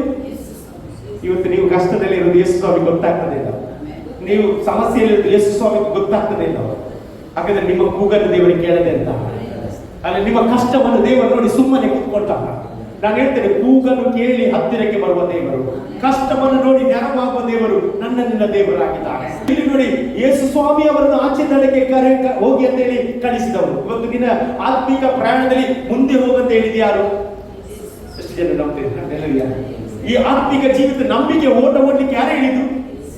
ಆಮೇಲೆ ನಂಬಿಕೆ ಓಟ ಓಡಿಸಿದ ದೇವರು ನಂಬಿಕೆಯನ್ನು ಹುಟ್ಟಿಸಲಿಕ್ಕೆ ಒಂದು ಶಕ್ತರಾಗಿದ್ದಾರೆ. ಅಲ್ಲಿ ನಂಬಿಕೆಯಲ್ಲಿ ದೃಢವಾಗಿ ನಿಲ್ಲುವಂತೆ ಮಾಡುವವನು ಆತನೇ. ಅದಕ್ಕೆ ಭಕ್ತರೇ ಅಂತ ನಂಬಿಕೆಯನ್ನು ಹುಟ್ಟಿಸುವವನು, ಪೂರೈಸುವವನು ಆತನೇ ಎಂಬುದಾಗಿ ದೇವರ ವಾಕ್ಯ ಇರ್ತದೆ. ನಮ್ಮ ದೇವರು ದೊಡ್ಡ ದೇವರು. ಇಲ್ಲಿ ನೋಡಿ, ಬಿರುಗಾಳಿ ಬರ್ತಾ ಉಂಟು, ಅಲೆಗಳು ಬರ್ತಾ ಉಂಟು. ಇಂಥ ಸಮಯದಲ್ಲಿ ಶಿಷ್ಯರು ಹೇಗಿದ್ರು? ಕಷ್ಟದಲ್ಲಿದ್ರು, ಸಂಕಟದಲ್ಲಿದ್ರು. ಅವರು ಯೇಸು ಸ್ವಾಮಿಯನ್ನು ಎಷ್ಟು ಕೂಗಿದ್ರೆ ಗೊತ್ತಿಲ್ಲ. ಯಾಕಂದ್ರೆ ಯೇಸು ಸ್ವಾಮಿ ಅಲ್ಲಿ ಇರ್ಲೇ ಇಲ್ಲ. ಯೇಸು ಸ್ವಾಮಿ ಆಚೆ ಎಲ್ಲಿ ಬೆಟ್ಟದಲ್ಲಿ ಪ್ರಾರ್ಥನೆ ಮಾಡ್ತಿದ್ರು. ಯೇಸು ಸ್ವಾಮಿ ಎಷ್ಟು ಬೇಗ ಅವರಿಂದಲೇ ಬರ್ತಾ ಇದ್ದಾರೆ. ಇಲ್ಲಿ ಒಂದು ಇಂಪಾರ್ಟೆಂಟ್ ವಿಷಯ ಹೇಳಲಿಕ್ಕೆ ಇಷ್ಟಪಡ್ತಾರೆ. ನೋಡಿ, ಸಮುದ್ರದ ಅಲೆಗಳು ಬರ್ತಾ ಇತ್ತು, ಗಾಳಿ ಬರ್ತಾ ಇತ್ತು. ಈ ಸಮುದ್ರದ ಅಲೆಗಳು ಬರುವಾಗ ಯೇಸು ಸ್ವಾಮಿ ಅಲೆಗಳ ಮೇಲೆ ಕಾಲಿಟ್ಟುಕೊಂಡು ಬರ್ತಾ ಇದ್ದಾನೆ. ಅಲೆಗಳು ಅವರನ್ನು ಏನ್ ಮಾಡಲಿಲ್ಲ, ಸಮುದ್ರ ಏನ್ ಮಾಡಲಿಲ್ಲ, ಅವರನ್ನು ಮುಳುಗಿಸಲಿಲ್ಲ. ಅದರ ಮೇಲೆ ನಡೆದುಕೊಂಡು ಯಾರು ಬರ್ತಾ ಇದ್ದಾರೆ? ಯೇಸು ಸ್ವಾಮಿ ಬರ್ತಾ ಇದ್ದಾರೆ. ಬೆಳಿಗ್ಗೆಯ ಜಾವ, ಎಷ್ಟು? 4ನೇ ಜಾವ. ನೋಡಿ, ಅಂತ ಒಂದು ಸಂದರ್ಭದಲ್ಲಿ ಆ ಸಮುದ್ರದ ಮಧ್ಯದಲ್ಲಿ ಏನ್ ಕಾಣ್ತಾ ಇಲ್ಲ. ಏನ್ ಕಾಣ್ತಿತ್ತು? ಬರೀ ಏನಾಗ್ತಿತ್ತು? ಮಿಂಚು ಬರ್ತಿರ್ಬೋದು. ಗಾಳಿ ಬರುವಾಗ, ಮಳೆ ಬರುವಾಗ ಮಿಂಚು ಬರ್ತಿರ್ಬೋದು. ಮಿಂಚು ಗೊತ್ತಿರಲ್ಲ ಹೇಗೆ? ಕತ್ತಲೆ ಬೆಳಕು, ಕತ್ತಲೆ ಬೆಳಕು ಆಗ್ತದೆ. ಈಗ ಯೇಸು ಸ್ವಾಮಿ ಶಿಷ್ಯರ ಬಳಿಗೆ ಏನ್ ಮಾಡ್ತಾರೆ? ಆ ಸಮುದ್ರದಲ್ಲಿ ನೀರಿನ ಮೇಲೆ ನಡೆದುಕೊಂಡು ಬರುವಾಗ ಅಲ್ಲೆಲ್ಲೂಯ್ಯ, ಯೇಸುವನ್ನು ನೋಡಿ ಅವರು ಏನ್ ಮಾಡಿದ್ರು? ಭೂತ ಎಂಬುದಾಗಿ ಕಾಣ್ತಾರೆ. ನಾನು ಹೇಳ್ತೇನೆ, ಯೇಸು ಸ್ವಾಮಿ ನಿನ್ನ ವಿಷಯದಲ್ಲಿ ಮಾಡುವ ಆಲೋಚನೆ ನಿನಗೆ ಗೊತ್ತಿರುವುದಿಲ್ಲ, ಅದು ದೊಡ್ಡದಾಗಿರ್ತಾರೆ. ಈ ಆತ್ಮಿಕ ಪ್ರಯಾಣದಲ್ಲಿ ಹೋಗುವಾಗ ನಿನಗೆ ಕಷ್ಟ ಬರ್ಬೋದು, ರೋಗ ಬರ್ಬೋದು, ಸಂಕಟ ಬರ್ಬೋದು, ಆದರೆ ಭಯಪಡುವ ಅಗತ್ಯ ಇಲ್ಲ. ನಿನ್ನ ಜೀವಿತದಲ್ಲಿ ಯೇಸು ಇದ್ದಾನೆ ಎಂಬುದಾಗಿ ನೀನು ಮರೆಯಬೇಡ. ಯೇಸು ಯಾವಾಗಲೂ ನಮ್ಮ ಜೊತೆ ಇದ್ದಾರೆ.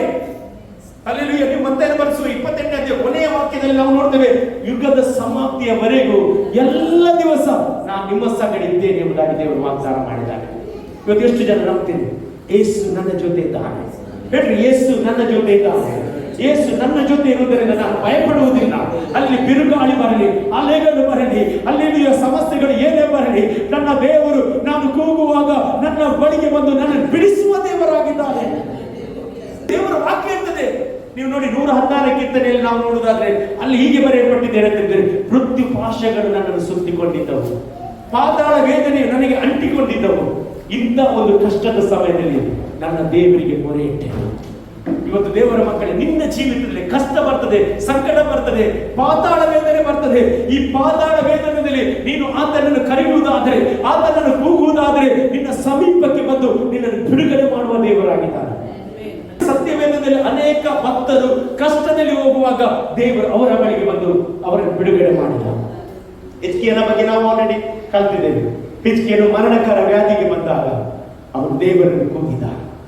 ದೇವರ ಸನ್ನಿಧಾನದಲ್ಲಿ ಅರ್ಥಾಂತೆ, ದೇವರೇ, ನಾನು ನಿನಗೆ ಒಳ್ಳೆಯದಾಗಿ ನಡೆದದನ್ನು, ನಂಬಿಗಸ್ತನಾಗಿ ನಡೆದದನ್ನು ನೀನು ನೆನಪು ಮಾಡಿಕೋ ಎಂಬುದಾಗಿ ಅವನು ಏನ್ ಮಾಡಿ ದೇವರಿಗೆ ಮೊರೆಯಿಟ್ಟು ಅರ್ಥ ಅಂತೆ.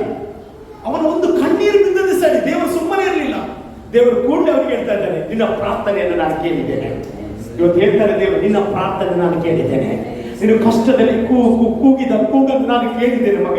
ಮಗಳೇ ಭಯಪಡಬೇಡ. ನಿನ್ನ ಪರಿಸ್ಥಿತಿಗಳು ಬದಲಾವಣೆ ಮಾಡಲಿಕ್ಕೆ ನಾನು ನಿನ್ನ ಜೀವಿತದಲ್ಲಿ ಇದ್ದೇನೆ ಎಂಬುದಾಗಿ ಮರೆಯಬೇಡ. ಅಲೆಗಳ ಮಧ್ಯೆ ನಾನು ಬರುತ್ತೇನೆ, ಬಿರುಗಾಳಿಯ ಮಧ್ಯೆ ಬರುತ್ತಿದ್ದೇನೆ, ಸಮುದ್ರದ ಮಧ್ಯೆ ನಾನು ನಿನ್ನ ಜೀವಿತದಲ್ಲಿ ಬರ್ತೇನೆ. ಯಾಕಂದ್ರೆ ಈ ಸಮುದ್ರ ನಿನ್ನ ನಾಶ ಮಾಡುವುದಲ್ಲ, ಈ ಬಿರುಗಾಳಿ ನಿನ್ನ ನಾಶ ಮಾಡುವುದಿಲ್ಲ, ಈ ಕಷ್ಟ ನಿನ್ನ ನಾಶ ಮಾಡುವುದಿಲ್ಲ, ಈ ರೋಗ ನಿನ್ನ ನಾಶ ಮಾಡುವುದಿಲ್ಲ, ಈ ಒಂದು ಹೋರಾಟದಲ್ಲಿ ನೀನು ಸೋತು ಹೋಗುವುದಿಲ್ಲ. ಯಾಕಂದ್ರೆ ನಾನು ನಿನ್ನ ಜೀವಿತದಲ್ಲಿ ಬಂದು ನಿನಗೆ ಜಯವನ್ನು ಕೊಡುತ್ತೇನೆ ಎಂಬುದಾಗಿ ಹೇಳ್ತಾರೆ. ಯೇಸು ಸ್ವಾಮಿ ಅಲ್ಲಿ ಶಿಷ್ಯರ ಬಿಡುಗಡೆಗೋಸ್ಕರ, ಶಿಷ್ಯರು ಕಷ್ಟದಲ್ಲಿ ಇರುವುದನ್ನು ನೋಡಿ ಯೇಸು ಸ್ವಾಮಿ ಅಲ್ಲಿ ಸಹಾಯ ಮಾಡಲಿಕ್ಕೆ ಬರ್ತಾ ಇದ್ದಾರೆ. ಅಲ್ಲಿ ಸಹಾಯ ಮಾಡಲಿಕ್ಕೆ ಬರುವಾಗ ಏನಾಯ್ತು ಓದಿ ನೋಡಿ ಪ್ಲೀಸ್. ಮುಂದೆ ಏನು, ಸಮುದ್ರದ ಮೇಲೆ ನಡೆಯುವ ಆತನನ್ನು ಶಿಷ್ಯರು ನೋಡಿ. ಹಾಗಾದ್ರೆ ಯೇಸು ಸ್ವಾಮಿ ಯಾವುದರ ಮೇಲೆ ನಡೆದಿದ್ದಾರೆ? ಸಮುದ್ರದ ಮೇಲೆ, ಅಲ್ಲೇ ಮೇಲೆ. ಯಾರಾದ್ರೂ ನಡೆದದುಂಟು ಚರಿತ್ರೆಯಲ್ಲಿ? ಸಮುದ್ರದ ಮೇಲೆ ನಡೆದ ವ್ಯಕ್ತಿ ಯಾರಾದ್ರೂ ಇದ್ದಾರೆ? ಯಾರು ಸಹ ಇಲ್ಲ. ಯೇಸು ಸ್ವಾಮಿ ಮಾತ್ರ ಸಮುದ್ರದ ಮೇಲೆ ನಡೆದ. ಯಾಕೆ? ಸಮುದ್ರವು ಆತನ ಸೃಷ್ಟಿ ಮಾಡಿದ್ದಾನೆ. ಸೃಷ್ಟಿಕರ್ತನಿಗೆ ಮಾತ್ರ ಎಲ್ಲದರ ಮೇಲೆ ಅಧಿಕಾರ ಉಂಟು. ಆಮೇಲೆ ಸೂರ್ಯ ಆತನ ಹೇಳಿದಾಗೆ ಕೇಳ್ತದೆ, ಚಂದ್ರ ಆತನ ಹೇಳಿದಾಗೆ ಕೇಳುತ್ತದೆ, ಮೋಡಗಳು ಆತನ ಮಾತುಗಳನ್ನು ಕೇಳುತ್ತದೆ. ಹಾಗಾಗಿ ನಾವು ಸಹ ಯಾರ ಮಾತು ಕೇಳಬೇಕು? ನಮ್ಮ ದೇವರು ಹೇಳಿದ ಮಾತನ್ನು ಕೇಳಬೇಕು. ಇವತ್ತು ನಾನು ಹೇಳ್ತೇನೆ, ನೀನು ಆತನ ಮಾತುಗಳನ್ನು ಕೇಳು. ಆತ ಹೇಳ್ತಾ ಇದ್ದೇನೆ, ಕಷ್ಟ ಕಾಲದಲ್ಲಿ ನನಗೆ ಮೊರೆಯಿಡಲಿ, ನಾನು ಬಂದು ಬಿಡಿಸ್ತೇನೆ. ನಾವಾದ್ರೆ ಒಳ್ಳೆದಿರುವಾಗ ಬರಲಿಲ್ಲ, ಈಗ ಕಷ್ಟ ಇರುವಾಗ ಬಂದಿದ್ದಾನೆ ಎಂಬುದಾಗಿ ನಾವೇನ್ ಮಾಡ್ತೇವೆ? ಅವನಿಗೆ ಟೀಸ್ ಮಾಡ್ತೇವೆ, ವಿಮರ್ಶೆ ಮಾಡ್ತೇವೆ. ಅದು ನಮ್ಮ ದೇವರು ಹಾಗೆ ಅಲ್ಲ. ಕಷ್ಟ ಇರುವಾಗ ಬಂದ್ರೆ ತೊಂದರೆ ಇಲ್ಲ, ನಿನ್ನ ವಿಷಯದಲ್ಲಿ ನಾವು ದೊಡ್ಡ ಕಾರ್ಯ ಮಾಡ್ತೇನೆ. ಅಲ್ಲಿ ನೋಡಿ ಯೇಸು ಸ್ವಾಮಿ ಆ ಸಮುದ್ರದ ಮೇಲೆ ನಡೆಗೆ ಬರುವ ಯೇಸುವನ್ನು ನೋಡಿ ಭೂತವೆಂದು ತತ್ತರಿಸಿ ಭಯದಿಂದ ಕೂಗಿದರಂತೆ. ಯೇಸು ಸ್ವಾಮಿ ಅವರ ಸಹಾಯಕ್ಕೆ ಬರ್ತಾ ಇದ್ದಾನೆ, ಯೇಸು ಸ್ವಾಮಿ ಅವರನ್ನು ರಕ್ಷಿಸಲಿಕ್ಕೆ ಬರ್ತಾನೆ. ಆದ್ರೆ ಶಿಷ್ಯರಿಗೆ ಯಾರ ಮೇಲೆ ನಂಬಿಕೆ ಇಲ್ಲ? ಯೇಸು ಸ್ವಾಮಿಯ ಮೇಲೆ ನಂಬಿಕೆ ಇಲ್ಲ. ಇವತ್ತು ನೋಡಿ ಒಂದು ವಿಷಯ ತಿಳಿದುಕೊಳ್ಬೇಕೇನಂತ ಹೇಳಿದ್ರೆ, ಯೇಸು ಸ್ವಾಮಿ ಆ ತೆರೆಯ ಮೇಲೆ ನಡೀತಿರುವಾಗ ಶಿಷ್ಯರಿಗೆ ಒಂದು ವಿಷಯ ಗೊತ್ತಾಗಬೇಕೇನಂತ ಹೇಳಿದ್ರೆ, ನಮ್ಮ ದೇವರು ನಮಗೆ ಅಧಿಕಾರವನ್ನು ಕೊಟ್ಟಿದ್ದಾನೆ ಎಂಬುದಾಗಿ. ನೀವು ಅದೇ ಮತ್ತಾಯ ಬರೆದ ಸುವಾರ್ತೆ 10ನೇ ಅಧ್ಯಾಯ 1ನೇ ವಾಕ್ಯವನ್ನು ನೋಡಿ. Matthew chapter 10 verses 1.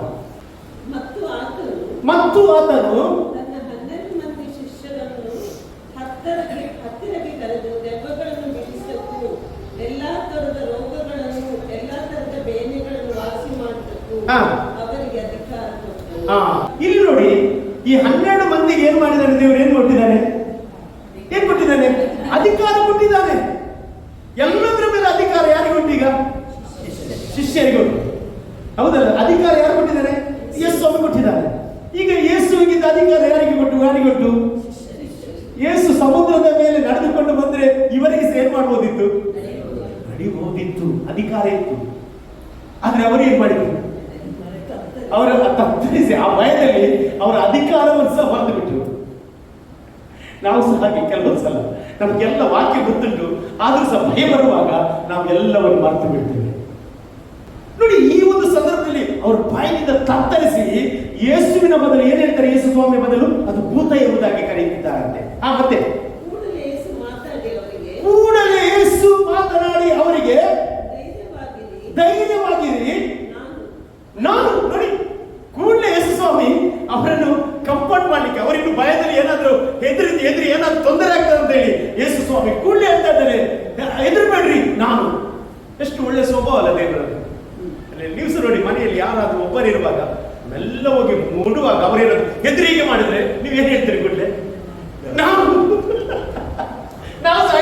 ಎಂಬುದಾಗಿ ಹೇಳ್ತೇವೆ. ಯಾಕೆ? ಅವ್ರಿಗೆ ಎದುರುಬಾರ್ದು. ದೇವರ ಸ್ವಭಾವ ಸದೆಯಾಗಿದೆ. ನೀನು ಇವತ್ತು ಭಯಪಟ್ಟಿರುವುದಾದ್ರೆ ದೇವರು ಹೇಳ್ತಾನೆ, ನಾನು ನಿಮ್ಮ ಜೊತೆ ಇದ್ದೇನೆ. ನಾನು ಹೇಳ್ತೇನೆ, ದೇವರು ನಿಮ್ಮ ಜೊತೆ ಇದ್ದಾನೆ. ಅಲ್ಲಿ ಕಷ್ಟದ ಪರಿಸ್ಥಿತಿಯಲ್ಲಿ ಹತ್ತಿರ ನಿಲ್ಲುವ ದೇವರು ನಮ್ಮ ದೇವರಾಗಿದ್ದಾರೆ. ನಮ್ಮ ದೇವರು ನಮ್ಮನ್ನು ಬಿಟ್ಟು ದೂರ ಹೋಗುವುದೇ ಇಲ್ಲ, ನಮ್ಮ ಹತ್ತಿರ ನಿಲ್ತಾನೆ. ಆತ ನಮ್ಮನ್ನು ಪರೀಕ್ಷೆ ಮಾಡ್ತಾನೆ. ಈ ಸಮಯದಲ್ಲಿ ಇವರು ನನ್ನ ಮಕ್ಕಳು ಯಾವ ರೀತಿಯಲ್ಲಿ ಅದನ್ನು ಫೇಸ್ ಮಾಡ್ತಾರೆ. ನಾನು ಅವರಿಗೆ ಅಧಿಕಾರವನ್ನು ಕೊಟ್ಟಿದ್ದೇನೆ, ಅವರಿಗೆ ನನ್ನ ವಾಕ್ಯವನ್ನು ಕೊಟ್ಟಿದ್ದೇನೆ. ಇಂಥ ಸಮಯದಲ್ಲಿ ಅವರು ಏನ್ ಮಾಡ್ಬೇಕು, ಅದನ್ನು ಎದುರಿಸಬೇಕು. ದೇವರ ವಾಕ್ಯ ಸೈತಾನನನ್ನು ನೀವೇನ್ ಮಾಡಿ ಎದುರಿಸಿರಿ ಎಂಬುದಾಗಿ, ಆತನ ಸಮೀಪಕ್ಕೆ ಬನ್ನಿರಿ, ಸೈತಾನನನ್ನು ಎದುರಿಸಿರಿ ಎಂಬುದಾಗಿ ದೇವರ ವಾಕ್ಯ. ಹಾಗಾದ್ರೆ ಇವತ್ತು ಸೈತಾನನ್ನು ಎದುರಿಸಲಿಕ್ಕೆ ದೇವರು ಏನ್ ಕೊಟ್ಟಿದ್ದಾರೆ, ನಮಗೆ ಅಧಿಕಾರ ಕೊಟ್ಟಿದ್ದಾರೆ. ಕರ ಎತ್ತಿ ದೇವರಿಗೆ ಸ್ತೋತ್ರ ಇದೆ. ಅಧಿಕಾರ ದೇವರು ನಮಗೆ ಕೊಟ್ಟಿದ್ದಾರೆ.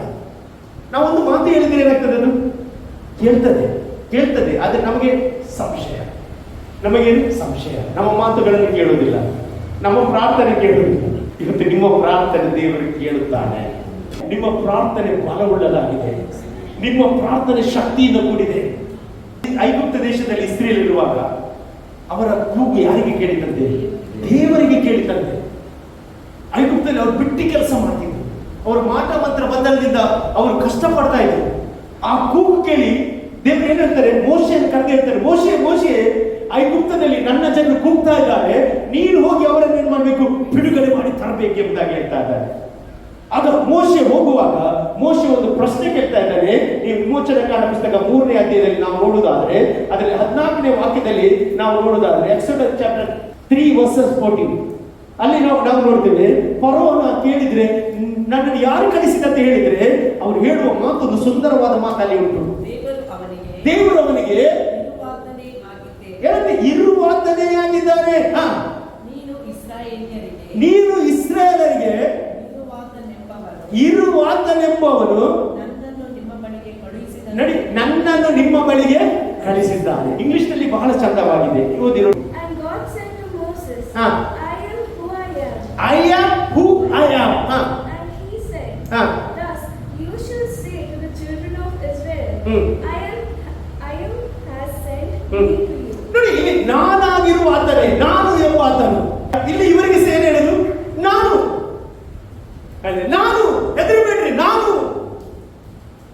ಮೋಶೆಯ ಜೊತೆ ಮಾತನಾಡಿದ ಅದೇ ದೇವರು ಶಿಷ್ಯರ ಜೊತೆ ಮಾತನಾಡ್ತಿದ್ದಾನೆ. ಹಳೆ ಒಡಂಬಡಿಕೆಯಲ್ಲಿ ಆತನು ಜೀವಿಸಿದ್ದ, ಹೊಸ ಒಡಂಬಡಿಕೆಯಲ್ಲಿ ಜೀವಿಸ್ತಾ ಇದ್ದಾನೆ. ಹಲ್ಲೆಲೂಯಾ. ನಾನು ಇರುವಾತನು ನಿಮ್ಮ ಜೊತೆ ಇದ್ದರೆ ಭಯಪಡಬೇಡಿ. ಈ ಬಿರುಗಾಳಿ ನಿನ್ನ ನಾಶ ಮಾಡುವುದಿಲ್ಲ, ಈ ಅಲೆಗಳು ನಿನ್ನ ನಾಶ ಮಾಡುವುದಿಲ್ಲ. ದೇವರ ಮಕ್ಕಳು, ಇವತ್ತು ನಿನ್ನ ಯಾವ ಕಷ್ಟದಲ್ಲಿ ಹೋಗುವುದಾದ್ರೆ, ಯಾವ ರೋಗದಲ್ಲಿ ಇರುವುದಾದ್ರೆ, ದೇವರು ಹೇಳ್ತಾರೆ, ನಾನು ನಿಮ್ಮ ಬಳಿಯಲ್ಲಿದ್ದೇನೆ, ನಾನು ನಿಮ್ಮ ಜೊತೆ ಇದ್ದೇನೆ, ಭಯಪಡಬೇಡಿ ಎಂಬುದಾಗಿ ದೇವರು ಹೇಳ್ತಾ ಇದ್ದಾನೆ.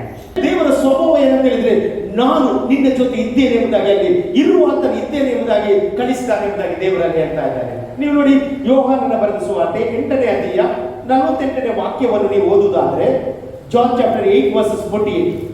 ಅದಕ್ಕೆ ಯೆಹೂದ್ಯರು, ನೀನು ಸಮಾರ್ಯನು ದೆವ್ವ ಹಿಡಿದವನಾಗಿದ್ದೆ ಎಂದು ನಾವು ಹೇಳುವುದು ಸರಿಯಲ್ಲವೋ ಎಂದು ಹೇಳಲು, ಯೇಸು, ನಾನು ದೆವ್ವ ಹಿಡಿದವನಲ್ಲ, ನನ್ನ ತಂದೆಯನ್ನು ಸನ್ಮಾನಿಸುವವನಾಗಿದ್ದೇನೆ. ನಾನು ದೆವ್ವ ಹಿಡಿದವನಲ್ಲ, ನನ್ನ ತಂದೆಯನ್ನು ಸನ್ಮಾನಿಸುವವನಾಗಿದ್ದೇನೆ.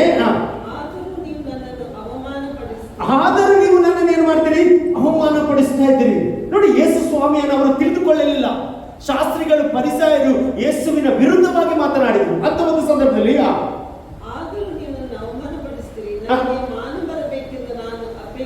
ನೋಡಿ, ನಾನು ನನಗೆ ಮಾನ ಬರಬೇಕೆಂದು ಅಪೇಕ್ಷಿಸುವುದಿಲ್ಲ, ತನಗೆ ಮಾನ ಬರಬೇಕೆಂಬುದಾಗಿ ಅಪೇಕ್ಷಿಸುವವನೊಬ್ಬನಿದ್ದಾನೆ,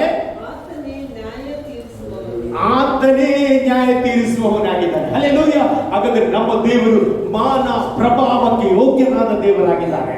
ಆಮೇಲೆ ಮತ್ತೆ ಮುಂದೆ ಬನ್ನಿ.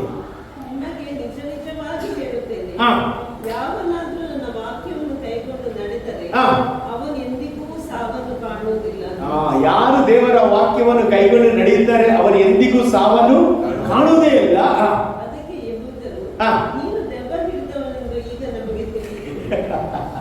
ಏನ್ ಹೇಳ್ತಂತೆ ಸ್ವಾಮಿಗೆ, ನನ್ನ ವಾಕ್ಯವನ್ನು ತಿಳಿದಿದ್ದೆ, ನೀವು ಸಾವು ಬರುವುದಿಲ್ಲ ಅಂತ ಹೇಳುವಾಗ ನಿನಗೆ ಈಗ ಕನ್ಫರ್ಮ್ ಆಯ್ತು, ನಿನಗೆ ದೆವ್ವ ಹೇಳ್ತದೆ. ಲೋಕ ಇವತ್ತು ನಿನಗೆ ವಿರುದ್ಧವಾಗಿ ಮಾತನಾಡ್ತದೆ, ಲೋಕ ನಿನಗೆ ವಿರುದ್ಧವಾಗಿ ಕಾರ್ಯ ಮಾಡ್ತದೆ. ಆದ್ರೆ ನೀನು ಭಯಪಡಬೇಡ. ನೀನು ವಾಕ್ಯವನ್ನು ಹೇಳಿದ್ರಿಂದ ನಿನಗೆ ಸಾವು ಬರುವುದಿಲ್ಲ. ನೀನು ವಾಕ್ಯ ಬರುವುದರಿಂದ ಸಾವಿನ ಮೇಲೆ ಜಯವನ್ನು ಕಾಣುತ್ತಿ. ಯಾಕಂದ್ರೆ ವಾಕ್ಯವೆಂಬಾತವನು ಸಾವಿನ ಮೇಲೆ ಜಯವನ್ನು ಗಳಿಸಿ ಕಂಡಿದ್ದಾನೆ. ಇವತ್ತು ನಿನ್ನ ಸನ್ನಿಧಿ ಬಂದಿದೆ, ನೀನು ಸಹ ಅದರ ಮೇಲೆ ಜಯವನ್ನು ಕೊಂಡೋಗು, ಕಾರ್ಯ ಸಾಧಿಸುವಂತೆ ದೇವರು ಮಾಡುವವನಾಗಿದ್ದಾನೆ. ಆಮೇಲೆ ಮತ್ತೆ ಓದಿ. ಅಬ್ರಹಾಮನು ಸತ್ತನು, ಪ್ರವಾದಿಗಳು ಸತ್ತರು, ಆದರೆ ನೀನು ನನ್ನ ವಾಕ್ಯವನ್ನು ಕೈಕೊಂಡು ನಡೆಯುವವನು ಎಂದಿಗೂ ಸಾವನ್ನು ಅನುಭವಿಸಿಲ್ಲ ಎಂದು ಹೇಳುತ್ತೀನಿ. ಆ, ನಮ್ಮ ಮೂಲ ಪುರುಷನಾದ ಅಬ್ರಾಹ್ಮನಿಗಿಂತ ನೀನು ದೊಡ್ಡವನು.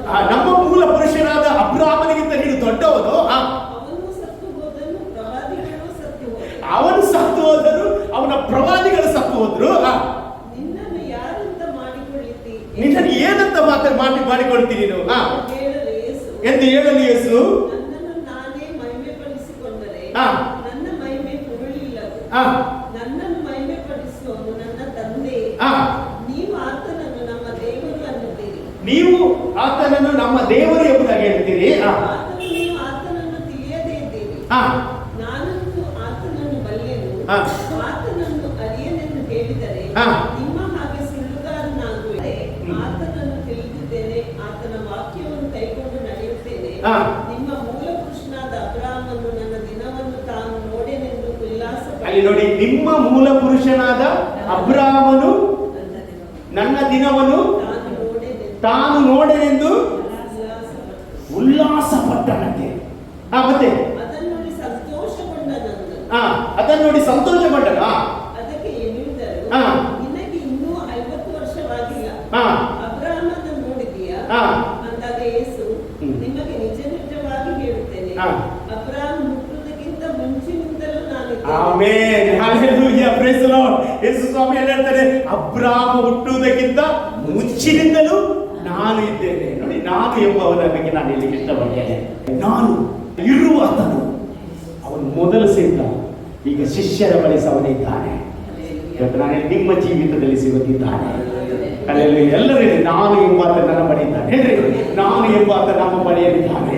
ಇರುವಾತನ ನಮ್ಮ ಬಳಿಯಲ್ಲಿರುವುದರಿಂದ ನಾನು ಯಾವುದಕ್ಕೆ ಭಯ ಪಡುವುದಿಲ್ಲ. ಕೂಡಲೇ ಶಿಷ್ಯರ ಭಯವನ್ನು ತಿಳಿದು ಯೇಸು ಸ್ವಾಮಿ ಹೇಳ್ತಾನೆ, ನಾನು ಅಂಜಬೇಡ್ರಿ. ಮತ್ತೆ ನಾನು ಅಂಜಬೇಡನೆಂದು ಹೇಳಿದನು. ಅದಕ್ಕೆ ಪೇತ್ರನು, ಸ್ವಾಮಿ, ನೀನೇ ಆದ್ರೆ ನನಗೆ ನೀರಿನ ಮೇಲೆ ನಡೆದು ನಿನ್ನ ಬಳಿಗೆ ಬರುವುದಕ್ಕೆ ಅಪ್ಪಣೆ ಕೊಡು ಅನ್ನಲು. ಈಗ ಕೂಡಲೇ ಯೇಸು ಸ್ವಾಮಿ ಯಾವುದರ ಮೇಲೆ ಬರ್ತಿದ್ದಾನೆ? ನೀರಿನ ಮೇಲೆ ನಡೆದುಕೊಂಡು ಬರ್ತಾ ಇದ್ದಾನೆ. ಈಗ ಯೇಸು ಹೇಳಿದ ಮಾತನ್ನು ಯಾರು ಕೇಳ್ತಾ ಇದ್ದಾರೆ? ಪೇತ್ರ ಕೇಳ್ತಾ ಇದ್ದಾನೆ. ಬಾಕಿ ಶಿಷ್ಯರೆಲ್ಲ ಇದ್ದಾರೆ, ಬಾಕಿ ಶಿಷ್ಯರು ಆ ದೋಣಿಗಳಿದ್ದಾರೆ. ಈ ಪೇತ್ರ ಹೇಳ್ತಾ ಇದ್ದಾನೆ, ಸ್ವಾಮಿ ನೀನೇ ಆದ್ರೆ ನಾನು ನೀರಿನ ಮೇಲೆ ಏನ್ ಮಾಡ್ತೇನೆ? ನಡೆದುಕೊಂಡು ಬರ್ತೇನೆ. ಹಾಗಾಗಿ ಶಿಷ್ಯರಲ್ಲಿ ಏನು ಹೇಳಿರ್ಬೋದು ಗೊತ್ತಿಲ್ಲ, ಮೊದಲಿನಿಂದ ಸಹ ನೀನು ಹಾಗೆ ನೀನು ಎಲ್ಲ ಅಧಿಕ ಪ್ರಸಂಗ ಕೆಲಸ ಮಾಡ್ತು, ಈಗ ಸಹ ಅಧಿಕ ಪ್ರಸಂಗ ಮಾಡಬೇಡ, ನೀನು ನೀರಿನಲ್ಲಿ ಹೋದ್ರೆ ಖಂಡಿತ ಮುಳುಗುತ್ತೆ ಎಂಬುದಾಗಿ ಹೇಳಿರ್ಬೋದು. ಆದ್ರೆ ಪೇತ್ರ ಹೇಳ್ತಾ ಇದ್ದಾನೆ, ಸ್ವಾಮಿ ನೀನೇ ಆದ್ರೆ ನನಗೆ ಅಪ್ಪಣೆ ಕೊಡು, ನಾನೇನ್ ಮಾಡ್ತೇನೆ?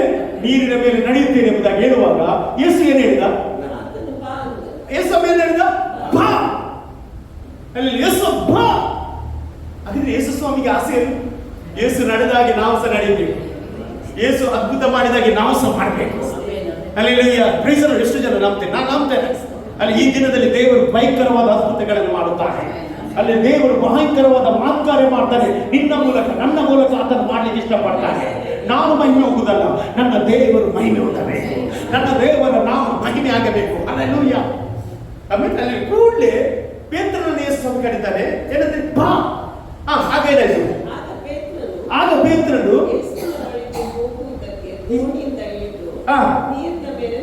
ನೋಡಿ, ಆಗ ಪೇತ್ರನೇ ಹೇಳಿದ, ನೀರಿನ ಮೇಲೆ ನಡೆದಂತ ಬೈಬಲ್ ಹೇಳ್ತಿದ್ದಾನೆ. ಯೇಸು ಹೇಳಿದ ಕೂಡಲೇ ನೋಡಿ, ತೆರೆಗಳು ಬರ್ತಾ ಉಂಟು, ಗಾಳಿಗಳು ಬರ್ತಾ ಉಂಟು. ಇಂಥ ಒಂದು ಸಂದರ್ಭದಲ್ಲಿ ಪೇತ್ರನು ಯಾವುದರ ಮೇಲೆ ನಡೆದಂತೆ? ನೀರಿನ ಮೇಲೆ ನಡೆದಂತೆ. ಇಲ್ಲೊಂದು ಸೀಕ್ರೆಟ್ ಹೇಳಿ ಇಷ್ಟಪಡ್ತೇನೆ. ಈಗ ಪೇತ್ರ ಇಳಿಯುವಾಗ ಅಲೆಗಳು ಹಾಗೆಯೇ ಉಂಟು, ಗಾಳಿ ಹಾಗೆಯೇ ಉಂಟು, ಆದರೆ ಪೇತ್ರನು ಅದರ ಮಧ್ಯೆ ನಡೀತಾ ಇದ್ದಾನೆ. ಯಾಕೆ? ಅವರ ಮೇಲೆ ಯಾವುದನ್ನು ನೋಡಲಿಲ್ಲ ಅವನು. ಯೇಸು ಸ್ವಾಮಿ ಶಬ್ದವನ್ನು ಮಾತ್ರ ಕೇಳ್ತಾ ಇದ್ದಾನೆ, ಯೇಸು ಸ್ವಾಮಿಯನ್ನು ಮಾತ್ರ ನೋಡ್ತಾ ಇದ್ದಾನೆ. ಯಾವುದನ್ನು ನೋಡಲಿಲ್ಲ ಅವನು? ತೆರೆಯನ್ನು ನೋಡಲಿಲ್ಲ, ಗಾಳಿಯನ್ನು ಸಹ ನೋಡಲಿಲ್ಲ. ಇವತ್ತು ನೀನು ಯಾವುದೇ ಸಮಸ್ಯೆಯಲ್ಲಿ ಹೋದ್ರು ಸಹ ಆ ಸಮಸ್ಯೆಯನ್ನು ನೋಡಬೇಡ, ದೇವರನ್ನು ನೋಡು, ದೇವರನ್ನು ನೋಡು. ಬೈಬಲ್ ಹೇಳ್ತಾ, ಆತನನ್ನೇ ದೃಷ್ಟಿಸುವವರ ಮುಖ ಪ್ರಕಾಶಿಸ್ತದೆ, ಅವರ ಮುಖವು ಲಜ್ಜೆಯಿಂದ ಕೆಡುವುದೇ ಇಲ್ಲ. ಪೇತ್ರನ ದೃಷ್ಟಿ ಖಾಲಿ ದೇವರ ಮೇಲೆ ಇತ್ತು. ಹೆಸರು ಭಾರತ ಹೇಳುವಾಗ ಅವನು ನಂಬಿದ. ಏನ್ ಮಾಡಿದ? ಎದ್ದು ಏನಿಲ್ಲ, ಪ್ರಪಂಚ ಹಾರಿದ, ನಡೆದುಕೊಂಡು ಹೋದ. ಹಿಂದೆ ಮುಂದೆ ನೋಡಲಿಲ್ಲ. ಶಿಷ್ಯರು ಎಷ್ಟು ಹೇಳ್ತಿದ್ರು, ಎಂತಪ್ಪ ನಿನ್ನದಂತ. ಆಮೇಲೆ ಅಲ್ಲೆಲ್ಲೂಯ್ಯ. ಆ ಮಾತು ಸಹ ಕೇಳಿಲ್ಲ ಇವರಿಗೆ. ನೆಗೆಟಿವ್ ಬರ್ತದೆ, ಕೇಳಬೇಡಿ ನೆಗೆಟಿವ್ ಅಂತ. ದೇವರು ಏನ್ ಹೇಳ್ತಾರೆ ಅದನ್ನು ಮಾತ್ರ ನೀವು ಫಾಲೋ ಮಾಡ್ರಿ ಅಷ್ಟೇ. ಇವತ್ತು ನಾನು ಹೇಳ್ತೇನೆ, ನೀನು ದೇವರ ವಾಕ್ಯವನ್ನು ಫಾಲೋ ಮಾಡೋದಾದ್ರೆ ನಿನಗೆ ಆರೋಗ್ಯ ದೇವರು ಕೊಡುತ್ತಾನೆ. ಅಲ್ಲಿ ಜ್ಞಾನೋಕ್ತಿ ಪುಸ್ತಕದಲ್ಲಿ 3ನೇ ಅಧ್ಯಾಯ, ಅದು ದೇಹಕ್ಕೆಲ್ಲ ಏನಾಗಿದೆ? ಆರೋಗ್ಯವಾಗಿದೆ. ದೇವರ ವಚನ ದೇಹಕ್ಕೆ ಆರೋಗ್ಯವಾಗಿದೆ. ಇವತ್ತು ನಮ್ಮ ಮೆಡಿಸಿನ್ ಏನದು? ಅದು ದೇವರ ವಾಕ್ಯ. ಒಂದೊಂದು ವಾಕ್ಯವನ್ನು ನೀನು ತೆಗೆದುಕೊಳ್ಳಬೇಕು. ದೇವರೇ, ಇವತ್ತು ನಾನು ಇದನ್ನು ಆಹಾರವಾಗಿ ತೆಗೆದುಕೊಳ್ಳುತ್ತೇನೆ. ದೇವರೇ, ಇವತ್ತು ಇದನ್ನು ಮೆಡಿಸಿನ್ ಆಗಿ ತೆಗೆದುಕೊಳ್ಳುತ್ತೇನೆ. ನೀನು ನನಗೆ ಆರೋಗ್ಯದಾಯಕನಾಗಿರುವುದಕ್ಕೆ ಸ್ತೋತ್ರ. ನಿನ್ನ ಮಾತಲ್ಲಿ ನನಗೆ ವಿಶ್ವಾಸ ಉಂಟು, ನಂಬಿಕೆ ಉಂಟು. ದೇವರೇ, ಇವತ್ತು ನಾನು ನೀನು ಗುಣಪಡಿಸಿದಕ್ಕೆ ಸ್ತೋತ್ರ ಎಂಬುದಾಗಿ ಹೇಳ್ತೀನಿ. ಆಮೇಲೆ ಅಲ್ಲೆಲ್ಲೂಯ್ಯ. ನೋಡಿ, ಆ ಒಂದು ಸಂದರ್ಭದಲ್ಲಿ ಅವನು ಏನ್ ಮಾಡಿದ? ನೀರಿನ ಮೇಲೆ ಏನ್ ಮಾಡಿದ? ನಡೆದ. ಮತ್ತೆ ಆದರೆ ಗಾಳಿಯನ್ನು ನೋಡಿ ಭಯಪಟ್ಟು ಹುಡುಕುತ್ತಾ ಸ್ವಾಮಿ ನನ್ನನ್ನು ಕಾಪಾಡು ಎಂಬುದಾಗಿ ಕೂಗಿದ್ದಾರೆ. ನೋಡಿ, ಇಲ್ಲಿ ನೋಡಿ, ಪೇತ್ರ ನಡೆಯುವಾಗ ಗಾಳಿ ಬದಲಾಗಲಿಲ್ಲ, ತೆರೆಗಳು ಬದಲಾಗಲಿಲ್ಲ, ಆದ್ರೆ ಯಾರು ಬದಲಾದ? ಪೇತ್ರ ಬದಲಾದ. ಇವತ್ತು ಸಮಸ್ಯೆ ಬರುವಾಗ ಯಾವುದು ಬದಲಾಗುವುದಿಲ್ಲ, ನಾನೇನು ಬದಲಾಗಬೇಕು. ಅಲ್ಲಿ ನಾನೇನು ಬದಲಾದ್ರೆ ಹೇಗೆ ಸಮುದ್ರದಲ್ಲಿ ನಡೆದ ಹಾಗೆ ಈ ಲೋಕದ ಎಲ್ಲ ವಿಷಯದಲ್ಲಿ ನಾವು ಜಯಶಾಲಿ ಆಗ್ತೇವೆ. ಇಲ್ಲಿ ನೋಡಿ, ಆ ಒಂದು ಸಂದರ್ಭದಲ್ಲಿ ಅವರು ಏನ್ ಮಾಡಿದ? ಗಾಳಿಯನ್ನು ನೋಡಿದ್ರಿಂದ ಏನಾದಂತೆ? ಸ್ವಾಮಿ ನನ್ನನ್ನು ಕಾಪಾಡಿ ಎಂಬುದನ್ನು ಮುಳುಗಲಿಕ್ಕೆ ಹೋದ. ಅಲ್ಲಿ ನಾವು ಯಾವಾಗ ಸಹ ಅಲ್ಲಿ ನಾವು ಕೆಲವು ಸಲ ಅಲ್ಪ ವಿಶ್ವಾಸಿಗಳಾಗ್ತೇವೆ. ಯಾವಾಗ ವಿಶ್ವಾಸ ಡೌನ್ ಆಗ್ತೇವೆ ಆಗ ನಾವು ಮುಳುಗುತ್ತೇವೆ. ಇವತ್ತು ನಮ್ಮ ವಿಶ್ವಾಸ ಜಾಸ್ತಿ ಆಗಲಿ, ದೇವರಲ್ಲಿ ನಂಬಿಕೆ ಜಾಸ್ತಿ ಆಗಲಿ, ನಾವು ಬದಲಾಗುವ, ದೇವರ ವಾಕ್ಯಕ್ಕೆ ಟರ್ನ್ ಆಗುವ. ದೇವರ ವಾಕ್ಯದಲ್ಲಿ ಜೀವ ಉಂಟು, ದೇವರ ವಾಕ್ಯದಲ್ಲಿ ಆರೋಗ್ಯ ಉಂಟು, ದೇವರ ವಾಕ್ಯ ನಮಗೆ ಧೈರ್ಯವನ್ನು ತರುತ್ತದೆ. ಆ ವಾಕ್ಯವನ್ನು ನಂಬಿದ್ರೆ ಸಾಕು, ದೇವರು ದೊಡ್ಡ ಕಾರ್ಯವನ್ನು ಆತನು ಮಾಡುವವನಾಗಿದ್ದಾನೆ. ನೋಡಿ, ಸ್ವಾಮಿ ನನ್ನನ್ನು ಕಾಪಾಡಿ ಎಂಬುದಾಗಿ ಹೇಳುವಾಗ ಏನಾಯ್ತು? ಆ ಕ್ಷಣವೇ ಯೇಸು ಅವನನ್ನು ಕೈ ಚಾಚಿ ಹಿಡಿದು. ನೋಡಿ, ಯೇಸು ಅವನು ಲೇಟ್ ಮಾಡಲಿಲ್ಲ, ಇಮಿಡಿಯೇಟ್ ಆಗಿ ಏನ್ ಮಾಡ್ತಾರೆ? ಅವನ ಕೈ ಚಾಚಿ ಅವನನ್ನು ಹಿಡಿತಾ ಇದ್ದಾನೆ. ಹಾಗಾದ್ರೆ ಇವತ್ತು ನಿಮ್ಮ ಅಪನಂಬಿಕೆ ಏನೇ ಆಗಿದ್ರು ಸಹ ದೇವರು ನಿಮ್ಮನ್ನು ಬಿಡುವುದಿಲ್ಲ, ನಿಮ್ಮ ಕೈ ಎತ್ತುತ್ತಾನೆ. ಎಷ್ಟು ಜನ ಹೇಳ್ತೀರಿ, ಹಲ್ಲೆಲೂಯಾ, ನನ್ನ ದೇವರನ್ನು ಎಬ್ಬಿಸಲಿಕ್ಕೆ ಹೋಗ್ತಾ ಇದ್ದಾನೆ. ನಾನು ಪಡುವ ಕಷ್ಟವನ್ನು ಕೇಳಿ ನಮ್ಮನ್ನು ಎತ್ತುವ ಒಬ್ಬ ದೇವರಿದ್ದಾನೆ. ನಮ್ಮ ಅಪನಂಬಿಕೆಯಲ್ಲಿ ನಮ್ಮನ್ನು ಎಬ್ಬಿಸುವ ದೇವರಿದ್ದಾನೆ. ಯಾಕೆಂದ್ರೆ ಅವನೇ ಯೇಸು ಸ್ವಾಮಿಯಾಗಿದ್ದಾನೆ, ಅವನು ಇರುವಾತನಾಗಿದ್ದಾನೆ, ನಾನು ಎಂಬಾತ ನಮ್ಮ ಮಧ್ಯೆ ಇದ್ದಾನೆ. ಮತ್ತೆ ಮುಂದೆ ಓದಿಸಿ. ಆಗ ಯೇಸು ಸ್ವಾಮಿ ಹೇಳ್ತಾನೆ, ಏನು? ಅಲ್ಪ ವಿಶ್ವಾಸಿಯೇ, ಯಾಕೆ ಸಂದೇಹ ಪಟ್ಟೆ ಎಂದು ಹೇಳಿದನು. ನೋಡಿ, ಕೂಡಲೇ ಯೇಸು ಸ್ವಾಮಿ ಹೇಳಿದ ಅಲ್ಪ ವಿಶ್ವಾಸಿಯೇ. ಅಲ್ಪ ವಿಶ್ವಾಸಿ ಯಾಕೆ ಅಂತ ಹೇಳಿದ್ರೆ, ಸ್ವಲ್ಪ ನಂಬಿಕೆ ಇತ್ತು, ನಾನು ಬರಲ್ಲ ಅಂತ ಹೇಳಿದ. ಆಗ ಬಾಂಧವ ನಡೆದ, ಮತ್ತೆ ಅವನ ನಂಬಿಕೆ ಏನಾಯ್ತು? ಹೋಯ್ತು. ಇವತ್ತು ನಮ್ಮ ನಂಬಿಕೆ ಸ್ಥಿರವಾಗಿರಬೇಕು. ಅಲ್ಲಿ ನಾನು ಹೇಳ್ತೇನೆ, ದೇವರು ನಿಮ್ಮ ಜೀವಿತದಲ್ಲಿ ನಿಮ್ಮನ್ನು ಎಂದಿಗೂ ಕೈ ಬಿಡುವುದಿಲ್ಲ. ಒಬ್ಬ ತಂದೆ ಯೇಸು ಸ್ವಾಮಿ ಹತ್ರ ಬಂದು ಹೇಳ್ತಾನೆ, ಅಂದ್ರೆ ಅವನ ಮಗನಿಗೆ ಮುಖದ ಬೆಳೆಯುವಾಗ ಶಿಷ್ಯರ ಬಳಿಗೆ ಹೋದ, ಗುಣಪಡಿಸಲಿಲ್ಲ. ಆಗ ಯೇಸು ಸ್ವಾಮಿ ಬಳಿಗೆ ಬಂದು ಹೇಳ್ತಾರೆ, ನಿನಗೆ ಮನಸ್ಸಿದ್ದರೆ ನಿನ್ನ ಕೈಯಲ್ಲಿ ಆಗುವುದಾದರೆ ನನ್ನ ಮಗನನ್ನು ಸ್ವಸ್ಥಪಡಿಸಿ ಅಂತ ಹೇಳುವಾಗ ಯೇಸು ಅವರೊಂದಿಗೆ ನಿನ್ನ ಕೈಯಲ್ಲಿ ಆಗ್ತದೆ ಎಂಬುದಾಗಿ ಹೇಳಿದೀಯ, ನಂಬುವವನಿಗೆ ಎಲ್ಲವಾಗುತ್ತದೆ. ಆಗ ತಂದೆ ಒಂದು ಪ್ರಾರ್ಥನೆ ಮಾಡ್ತಾರೆ, ನನಗೆ ನಂಬಿಕೆ ಕಡಿಮೆ ಆಗಿದೆ, ನನ್ನ ನಂಬಿಕೆಯನ್ನು ಹೆಚ್ಚಿಸು. ಇಲ್ಲಿ ದೇವರು ನಂಬಿಕೆಯನ್ನು ಹೆಚ್ಚಿಸ್ತಾನೆ. ಇವತ್ತು ನಿಮ್ಮ ಕುಟುಂಬ ಜೀವಿತದಲ್ಲಿ ಯಾವುದೇ ಸಮಸ್ಯೆ ಇರುವುದಾದರೆ, ನಿಮ್ಮ ಜೀವಿತದಲ್ಲಿ ಯಾವುದೇ ಸಮಸ್ಯೆ ಇರುವುದಾದರೆ, ಯಾವುದೇ ಬಿರುಗಾಳಿ ಇರಲಿ, ಗಾಳಿ ಇರಲಿ, ಅದನ್ನು ಶಾಂತಪಡಿಸುವ ದೇವರು ನಮ್ಮ ಮಧ್ಯದಲ್ಲಿದ್ದಾನೆ. ಕೂಡಲೇ ಹೇಳ್ತಾರೆ, ಏನಂತ ಹೇಳಿದ್ರೆ, ಅಲ್ಪ ವಿಶ್ವಾಸಿ ನಂಬಿಕೆ ಮಾತ್ರ ಇರಲಿ ಎಂಬುದಾಗಿ ಹೇಳಿ ದೋಣಿ ಹತ್ತಿದ ಮೇಲೆ ಗಾಳಿ ನಿಂತು ಹೋಯಿತು. ಅಷ್ಟ ತನಕ ಏನಿತ್ತು? ಗಾಳಿ ಇತ್ತು, ತೆರೆ ಇತ್ತು. ಯೇಸು ಸ್ವಾಮಿ ಮತ್ತು ಪೇತ್ರ ಅವರ ದೊಡ್ಡಲ್ಲಿ ಅವರು ಅಂತ ಬೈಬಿಟ್ಟು ಇಬ್ಬರು ಆ ದೋಣಿಯ ಮೇಲೆ ಹತ್ತಿದ ನಂತರ ಏನಾಯ್ತು? ಗಾಳಿ ನಿಂತು ಹೋಯಿತು. ಅಲ್ಲೆಲ್ಲೂಯ್ಯ, ಪ್ರೈಸ್ ದಿ ಲಾರ್ಡ್. ಇವತ್ತು ನಾನು ಹೇಳ್ತೇನೆ, ಯೇಸುವಿನ ಜೀವಿತದಲ್ಲಿ ಇವೆಲ್ಲ ಗಾಳಿಗಳನ್ನು, ಬಿರುಗಾಳಿಯನ್ನು ಶಾಂತಪಡಿಸುವ ದೇವನಾಗಿದ್ದಾನೆ. ಅಲ್ಲಿ ಒಂದು ಸಮಯ ನೀನು ಗಾಳಿಯನ್ನು ಎದುರಿಸಬೇಕು, ಆದರೆ ಅದರ ನಂತರ ದೇವರ ಅದರಿಂದ ವಿಶ್ರಾಂತಿಯನ್ನು ಕೊಡುವವನಾಗಿದ್ದಾನೆ. ದೇವರ ವಾಕ್ಯ ಕಷ್ಟ ಕಾಲದಲ್ಲಿ ನಮಗೆ ಗೋಳೆಯಿರಿ, ನಾನು ಬಿಡಿಸುತ್ತೇನೆ, ಆಗ ನೀವು ನನ್ನನ್ನು ಕೊಂಡಾಡುವಿರಿ ಎಂಬುದಾಗಿ ದೇವರ ವಾಕ್ಯ ಹೇಳ್ತದೆ. ಪೌಲನ ಜೀವಿತದಲ್ಲಿ ಸಹ ಅನೇಕ ಕಷ್ಟಗಳು ಬಂತು, ಅನೇಕ ಹೋರಾಟಗಳು ಬಂತು. ಅಂತ ಒಂದು ಸಂದರ್ಭದಲ್ಲಿ ಅವನು ಹೇಳಿದ ಮಾತು 2 ತಿಮೋಥಿ ಪುಸ್ತಕ 3ನೇ ಅಧ್ಯಾಯ 11ನೇ ವಾಕ್ಯವನ್ನು ಓದಿ ನೋಡಿ. 2 ತಿಮೋಥಿ 3ನೇ ಅಧ್ಯಾಯ 11ನೇ ವಾಕ್ಯ. ನಾನು ಎಂತೆಂಥ ಹಿಂಸೆಗಳನ್ನು ಸಹಿಸಿಕೊಂಡೆನು, ಅವೆಲ್ಲವುಗಳೊಳಗಿಂದ ಕರ್ತನು ನನ್ನನ್ನು ಏನು ಮಾಡಿದ? ಬಿಡಿಸಿದನು. ನೋಡಿ, ಪೌಲ ಹೇಳುವ ಮಾತಿದು. ನಾನು ಎಂತೆಂಥ ಕಷ್ಟಗಳನ್ನು ಅನುಭವಿಸಿದೆನು. ಇವತ್ತು ಎಷ್ಟು ಜನ ಹೇಳ್ತೇನೆ? ಒಬ್ಬರಿಗೊಬ್ಬರು ಹೇಳ್ರಿ, ನಾನು ಎಂತೆಲ್ಲ ಕಷ್ಟವನ್ನು ಅನುಭವಿಸಿದ್ದೇನೆ. ಹೇಳ್ರಿ, ಮುಖ ನೋಡಿ, ಹೇಳಿ, ಎಂತೆಂಥ ಕಷ್ಟಗಳನ್ನು ಅನುಭವಿಸಿದೆನು. ಇವೆಲ್ಲವುಗಳಿಂದ ದೇವರು ಏನ್ ಮಾಡಿದ? ಬಿಡಿಸಿದ್ದಾನೆ. ಪೌಲನನ್ನು ಬಿಡಿಸಿದ ದೇವರು ನಿಮ್ಮನ್ನು ಬಿಡಿಸ್ತಾನೆ. ನಿಮ್ಮನ್ನು ಬಿಡಿಸ್ತಾನೆ. ಯಾಕಂದ್ರೆ ದೇವರು ಮಾತಿನಲ್ಲಿ ನಂಬಿಗಸ್ತನಾಗಿದ್ದಾನೆ. ದೇವರು ಮನುಷ್ಯನಾಗಿ ಎರಡು ಮಾತಿನವನು ಅಲ್ಲ. ನಮ್ಮ ದೇವರು ನಂಬಿಗಸ್ತನಾಗಿದ್ದಾನೆ. ಇವತ್ತು ನಾನು ಹೇಳಲಿಕ್ಕೆ ಇಷ್ಟಪಡ್ತೇನೆ, ಪೌಲನು ಹೇಳ್ತಾನೆ, ಎಂತೆಲ್ಲ ಕಷ್ಟಗಳನ್ನು ಅನುಭವಿಸಿದೆ ನಾನು, ಆದರೆ ಇವೆಲ್ಲಗಳಿಂದ ದೇವರು ನನ್ನನ್ನು ಬಿಡಿಸಿದ್ದಾನೆ. ಇವತ್ತು ಎಷ್ಟು ಜನ ಇರ್ತೀವಿ, ನನ್ನ ದೇವರು ಸಹ ಬಿಡಿಸುತ್ತಾನೆ. ಅಲ್ಲಿ ಇವತ್ತು ನೀವು ಹೋದ ಅನೇಕ ಕಷ್ಟದಲ್ಲಿ ದೇವರು ಬಿಡಿಸಲಿಲ್ಲ. ಅಲ್ಲಿ ದೇವರು ಮಾಡಿದ ಉಪಕಾರಗಳನ್ನು ನಾವು ಹೇಳ್ತಾ ಇದ್ದೇವೆ, ಸಾಕ್ಷಿ ಹೇಳ್ತಾ ಇದ್ದೇವೆ. ಪ್ರಿಯ ಅಮ್ಮ ಸಾಕ್ಷಿ ಹೇಳಿದ್ರು. ಆಮೇಲೆ ಅಲ್ಲಿ ಇಲ್ಲಿದ್ದವರೆಲ್ಲರೂ ಸಾಕ್ಷಿ ಅನೇಕ ಉಂಟು. ನಾನು ಹೇಳ್ತೇನೆ, ನಿನ್ನ ಸಾಕ್ಷಿ ದೇವರನ್ನು ಮಹಿಮೆಪಡಿಸ್ತಾನೆ. ಪೌಲನು ಸಾಕ್ಷಿ ಕೊಡ್ತಾ ಇದ್ದಾನೆ. ಎಂತೆಲ್ಲ ಕಷ್ಟದಲ್ಲಿ ನಾನು ಹೋದೆ. ಅವನು ಹೇಳ್ತಾನೆ, ಹಡಗಿನಲ್ಲಿ ಹೋದೆ, ಹಡಗಿ ಒಡೆದು ಹೋಯ್ತು. ಆಮೇಲೆ ಹಡಗು ಒಡೆದು ಹೋಯ್ತು. ಅನೇಕ ರಾತ್ರಿ ನಾವು ಏನ್ ಕಾಣಲಿಲ್ಲ, ಸೂರ್ಯನಾಗ್ಲಿ ಚಂದ್ರನಾಗ್ಲಿ ಬೆಳಕನ್ನು ಕಾಣಲೇ ಇಲ್ಲ. ಆಮೇಲೆ ಆದರೆ ಕರ್ತನು ನಮ್ಮನ್ನು ಕಾಪಾಡಿದ. ಇವತ್ತು ಅದೇ ದೇವರು ನಿಮ್ಮನ್ನು ಕಾಪಾಡ್ತಾನೆ. ಕಷ್ಟ ಕಾಲದಲ್ಲಿ ಬಂದು ಸಹಾಯ ಮಾಡುವ ದೇವರು ನಮ್ಮ ಮಧ್ಯದಲ್ಲಿದ್ದಾರೆ. ದೇವರ ವಾಕ್ಯ, ಕಷ್ಟ ಕಾಲದಲ್ಲಿ ನನಗೆ ಬೋರಾಡಿ, ನಾನು ನಿಮ್ಮನ್ನು ಬಿಡಿಸುತ್ತೇನೆ, ಆಗ ನೀವು ನನ್ನನ್ನು ಕೊಂಡಾಡಿ. ನನ್ನಂತೆ ಕಷ್ಟದಲ್ಲಿ ಹೋಗುವ ದೇವರ ಮಕ್ಕಳೇ, ಅಲ್ಲಿ ಯೇಸು ಸ್ವಾಮಿ ಹೇಳ್ತಾ ಇದ್ದಾರೆ, ಲೋಕದಲ್ಲಿ ನಿಮಗೆ ಏನುಂಟು? ಕಷ್ಟ ಉಂಟು. ಯೋಹನ ಬರೆದ ಸುವಾರ್ತೆ 16ನೇ ಅಧ್ಯಾಯ 33ನೇ ವಾಕ್ಯ ಹೇಳ್ತದೆ, ಲೋಕದಲ್ಲಿ ನಿಮಗೆ ಕಷ್ಟ ಉಂಟು, ಧೈರ್ಯವಾಗಿರಿ, ಅಲ್ಲಿ ನಾನು ಲೋಕವನ್ನು ಜಯಿಸಿದ್ದೇನೆ. ಆಮೇಲೆ ಅಲ್ಲಿ ಇವತ್ತು ನಾನು ಹೇಳ್ತೇನೆ, ಯೇಸು ಸ್ವಾಮಿ ಶಿಷ್ಯರ ಕಷ್ಟವನ್ನು ನೋಡಿ ಏನ್ ಮಾಡಿದ? ಹತ್ತಿರ ಓಡಿ ಬಂದ. ಇವತ್ತು ನಿಮ್ಮ ಕಷ್ಟವನ್ನು ನೋಡಿ ಹತ್ತಿರ ಓಡದೆ ಇರ್ತಾನ. ಅವರ ಬಳಿ ನಾನು ಎಂಬುದಾಗಿ ಹೇಳ್ತಾ ಇದ್ದೇನೆ. ಇವತ್ತು ನೀವು ಎದುರಿದ್ರೆ ಯೇಸು ಸ್ವಾಮಿ ಏನ್ ಹೇಳ್ತಾರೆ? ನಾನು ಹೆದರಬೇಡ್ರಿ, ನಾನು ನಿಮ್ಮ ಸಂಗಡ ಇದ್ದೇನೆ, ನಿಮ್ಮನ್ನು ಕೈ ಬಿಟ್ಟು ದೂರ ಹೋಗಲಿಲ್ಲ. ನಾನು ಮರಣವನ್ನು ಗೆದ್ದಿದ್ದೇನೆ, ನಾನು ಪಾತಾಳವನ್ನು ಗೆದ್ದಿದ್ದೇನೆ. ಮರಣದ ಮತ್ತು ಪಾತಾಳದ ಬೀಗತೆಗೆ ನನ್ನ ಕೈಯಲ್ಲಿದೆ ಎಂಬುದಾಗಿ, ಸತ್ತವನಾಗಿದ್ದೇನೆ, ಈಗ ಯುಗಾಂತರದಲ್ಲಿ ಜೀವಿಸುವವನಾಗಿದ್ದೇನೆ ಎಂಬುದಾಗಿ ದೇವರು ಹೇಳ್ತಾರೆ. ಹಾಗಾಗಿ ಯಾವ ವಿಷಯದಲ್ಲಿ ಭಯಪಡಬೇಡಿ ಪ್ರಿಯರೇ, ನಿಮ್ಮ ವಿಷಯದಲ್ಲಿ ದೇವರು ನಿಮಗೋಸ್ಕರ ಮಾರ್ಗವನ್ನು ತೆರೆಯುವವನಾಗಿದ್ದಾನೆ. ನಾವೆಲ್ಲರೂ ದೇವರ ಸಮ್ಮುಖದಲ್ಲಿ ಎದ್ದು ನಿಲ್ಲುವ. ಈ ವಾಕ್ಯಕ್ಕೋಸ್ಕರ ಎಷ್ಟು ಜನ ದೇವರಿಗೆ ಸ್ತೋತ್ರ ಹೇಳಲಿಕ್ಕೆ ಇಷ್ಟಪಡ್ತಾ ಇದ್ದಾರೆ. ಈ ಸಾಯಂಕಾಲ ವೇಳೆಯಲ್ಲಿ ನಿಮ್ಮನ್ನು ದೇವರು ಕಷ್ಟದಿಂದ ಬಿಡಿಸುತ್ತಾನೆ ಹೇಳಿದರೆ ಬಿಡಿಸುತ್ತಾನೆ. ಇವತ್ತು ನನ್ನ ಜೀವಿತವನ್ನು ನಾನು ನೋಡುವುದಾದರೆ ನನ್ನನ್ನು ಎಲ್ಲ ಕಷ್ಟದಿಂದ ದೇವರು ಹೊರಗೆ ತಂದಿದ್ದಾನೆ. ಇವತ್ತು ನನ್ನ ದೇವರು ನನ್ನನ್ನು ಬಿಡುಗಡೆ ಮಾಡಿದರೆ ಇವತ್ತು ನಿಮ್ಮನ್ನು ದೇವರು ಬಿಡುಗಡೆ ಮಾಡುತ್ತಾನೆ. ಆತ ನಂಬಿಗಸ್ತನಾದ ದೇವರಾಗಿದ್ದಾನೆ. ಆತ ನಂಬಿಗಸ್ತನಾದ ದೇವರಾಗಿದ್ದಾನೆ. ಆತ ನನಗೋಸ್ಕರ ನಿನಗೋಸ್ಕರ ಬಲಿಯಾದ ದೇವರಾಗಿದ್ದಾನೆ. ಆತನು ಮರಣವನ್ನು ಗೆದ್ದ ದೇವರಾಗಿದ್ದಾನೆ. ಹಲ್ಲೆಲೂಯಾ.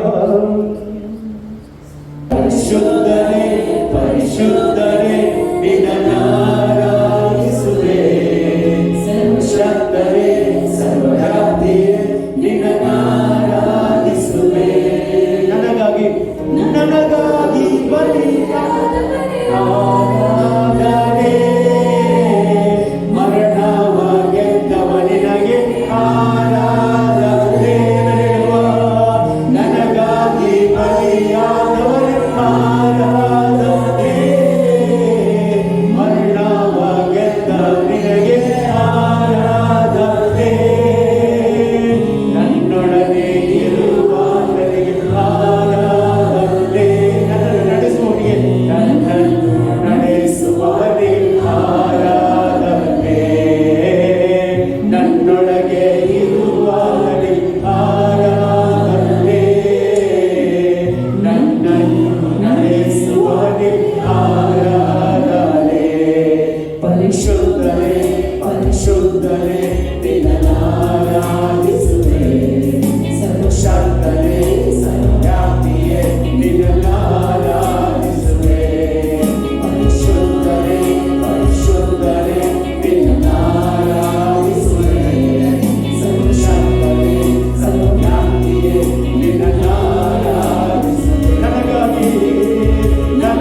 ಏಕೈಕ ದೇವರು ಯೇಸು ಸ್ವಾಮಿ ಆಗಿದ್ದಾರೆ.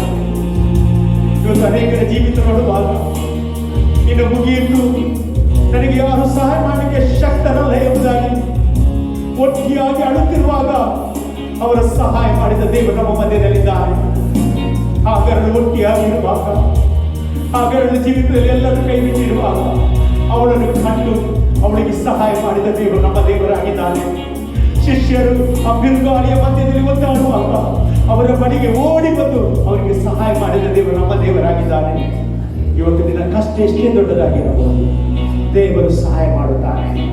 ಈ ಕಷ್ಟದಲ್ಲಿ ಯೇಸುವೆ ಎಂಬುದಾಗಿ ಕೂಗುವುದಾದರೆ ನಿನ್ನ ಪರಿಸ್ಥಿತಿಗಳು ಬದಲಾಗುತ್ತದೆ, ನಿನ್ನ ಜೀವಿತ ಶೈಲಿಗಳು ಬದಲಾಗುತ್ತದೆ. ಬಿರುಗಾಳಿಯನ್ನು ನೋಡಬೇಡ, ಅಲೆಗಳನ್ನು ನೋಡಬೇಡ, ನೀನು ಬದಲಾಗು. ಯೇಸು ನನ್ನ ಜೊತೆಗಿದ್ದಾನೆ ಎಂಬುದಾಗಿ ನಾವು, ಯೇಸು ನನ್ನನ್ನು ಕೈ ಬಿಡುವುದಿಲ್ಲ ಎಂಬುದಾಗಿ ನಾವು, ದೇವರ ಒಂದು ಅತಿಶಯವಾದ ಕಾರ್ಯಗಳು ನಿನ್ನ ಜೀವಿತದಲ್ಲಿ ಅದನ್ನು ಮಾಡುವವನಾಗಿದ್ದಾನೆ. Thank you lord. ಕರ್ತನಿಗೆ ಸ್ತೋತ್ರಪ್ಪ. ಈ ನಿನ್ನ ಮಕ್ಕಳೊಂದಿಗೆ ವಾಕ್ಯದೊಂದಿಗೆ ಮಾತನಾಡಿದಕ್ಕೆ ಸ್ತೋತ್ರ. ಈ ವಾಕ್ಯವನ್ನು ಅವರ ಮನಸ್ಸಿನಲ್ಲಿ ಬೇರೂರುವಂತೆ ದೇವರು ಈ ವಾಕ್ಯವನ್ನು ದೇವರು ಗಟ್ಟಿಯಾಗಿ ಹಿಡಿದುಕೊಂಡು ದೇವರು ಎಲ್ಲ ಶತ್ರುಗಳ ಮೇಲೆ ಜಯ ಸಾಧಿಸಲಿಕ್ಕೆ ಕೃಪೆ ಕೊಡಬೇಕಾಗಿ ನಿಮ್ಮಲ್ಲಿ ಪ್ರಾರ್ಥನೆ ಮಾಡ್ತಿದ್ದೇನೆ. ಹಾಗೆ ಮಾಡೋದಕ್ಕೆ ನಿನಗೆ ಸ್ತೋತ್ರ. ಸರಿ ಬಂದ ಎಲ್ಲ ಮಕ್ಕಳನ್ನು ಆಶೀರ್ವಾದ ಮಾಡುತ್ತಾನೆ. ಇವರು ಬಂದಾಗೆ ಹೋಗುವುದಿಲ್ಲ, ನಿನ್ನ ಅಭಿಷೇಕದೊಂದಿಗೆ ನಿನ್ನ ಕೃಪೆಯೊಂದಿಗೆ ದೇವರೇ ನೀನು ಇವರ ಜೊತೆ ನಡೆಸುವುದಕ್ಕೆ ನಿಮಗೆ ಸ್ತೋತ್ರಪ್ಪ. ಇವತ್ತು ಯಾವುದೇ ಕಷ್ಟದಲ್ಲಿದ್ರೆ ನೀನು ಅವರನ್ನು ಬಿಡುಗಡೆ ಮಾಡುತ್ತಾರೆ. ಮುಂದಿನ ವಾರದಲ್ಲಿ ದೊಡ್ಡ ದೊಡ್ಡ ಸಾಕ್ಷಿ ಕೇಳುವಂತೆ ಮಾಡುತ್ತಾರೆ. ನಾನು ನಿನ್ನ ಸೇವಕರನ್ನು ಪ್ಲಸ್ ಮಾಡಿ ಕಳಿಸುತ್ತಿದ್ದೇನೆ. ಶುಭವು ಕೃಪೆ ಇವರನ್ನು ಪಾಲಿಸಲಿ. ಎಲ್ಲ ಘನ, ಎಲ್ಲ ಮಾನ, ಎಲ್ಲ ಮಹಿಮೆ ನಿನಗೆ ಸಲ್ಲಲಿ ಸ್ವಾಮಿ. ಯೇಸುವಿನ ನಾಮದಲ್ಲಿ ಬೇಡುವುದೇನೆ ತಾನೇ. ಆಮೇಲೆ ಆ ಮಾಲಿನ್ಯದಲ್ಲಿ ಅತ್ಯಾಚಾರವಾದ ಪಡೆದು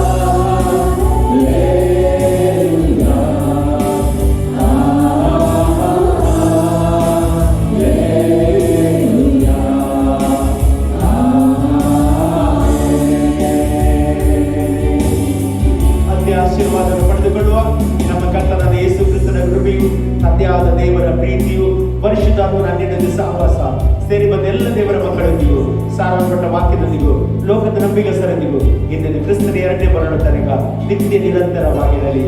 ಆಮೇಲೆ ಜಯಪಟ್ಟ ದೇವರಿಗೆ 3 ಬಾರಿ ಹಲ್ಲೆಲೂಯಾ ಹೇಳುವ. Hallelujah, hallelujah, hallelujah. ದೇವರ ಆಶೀರ್ವದಿಸಲಿ. God bless you all.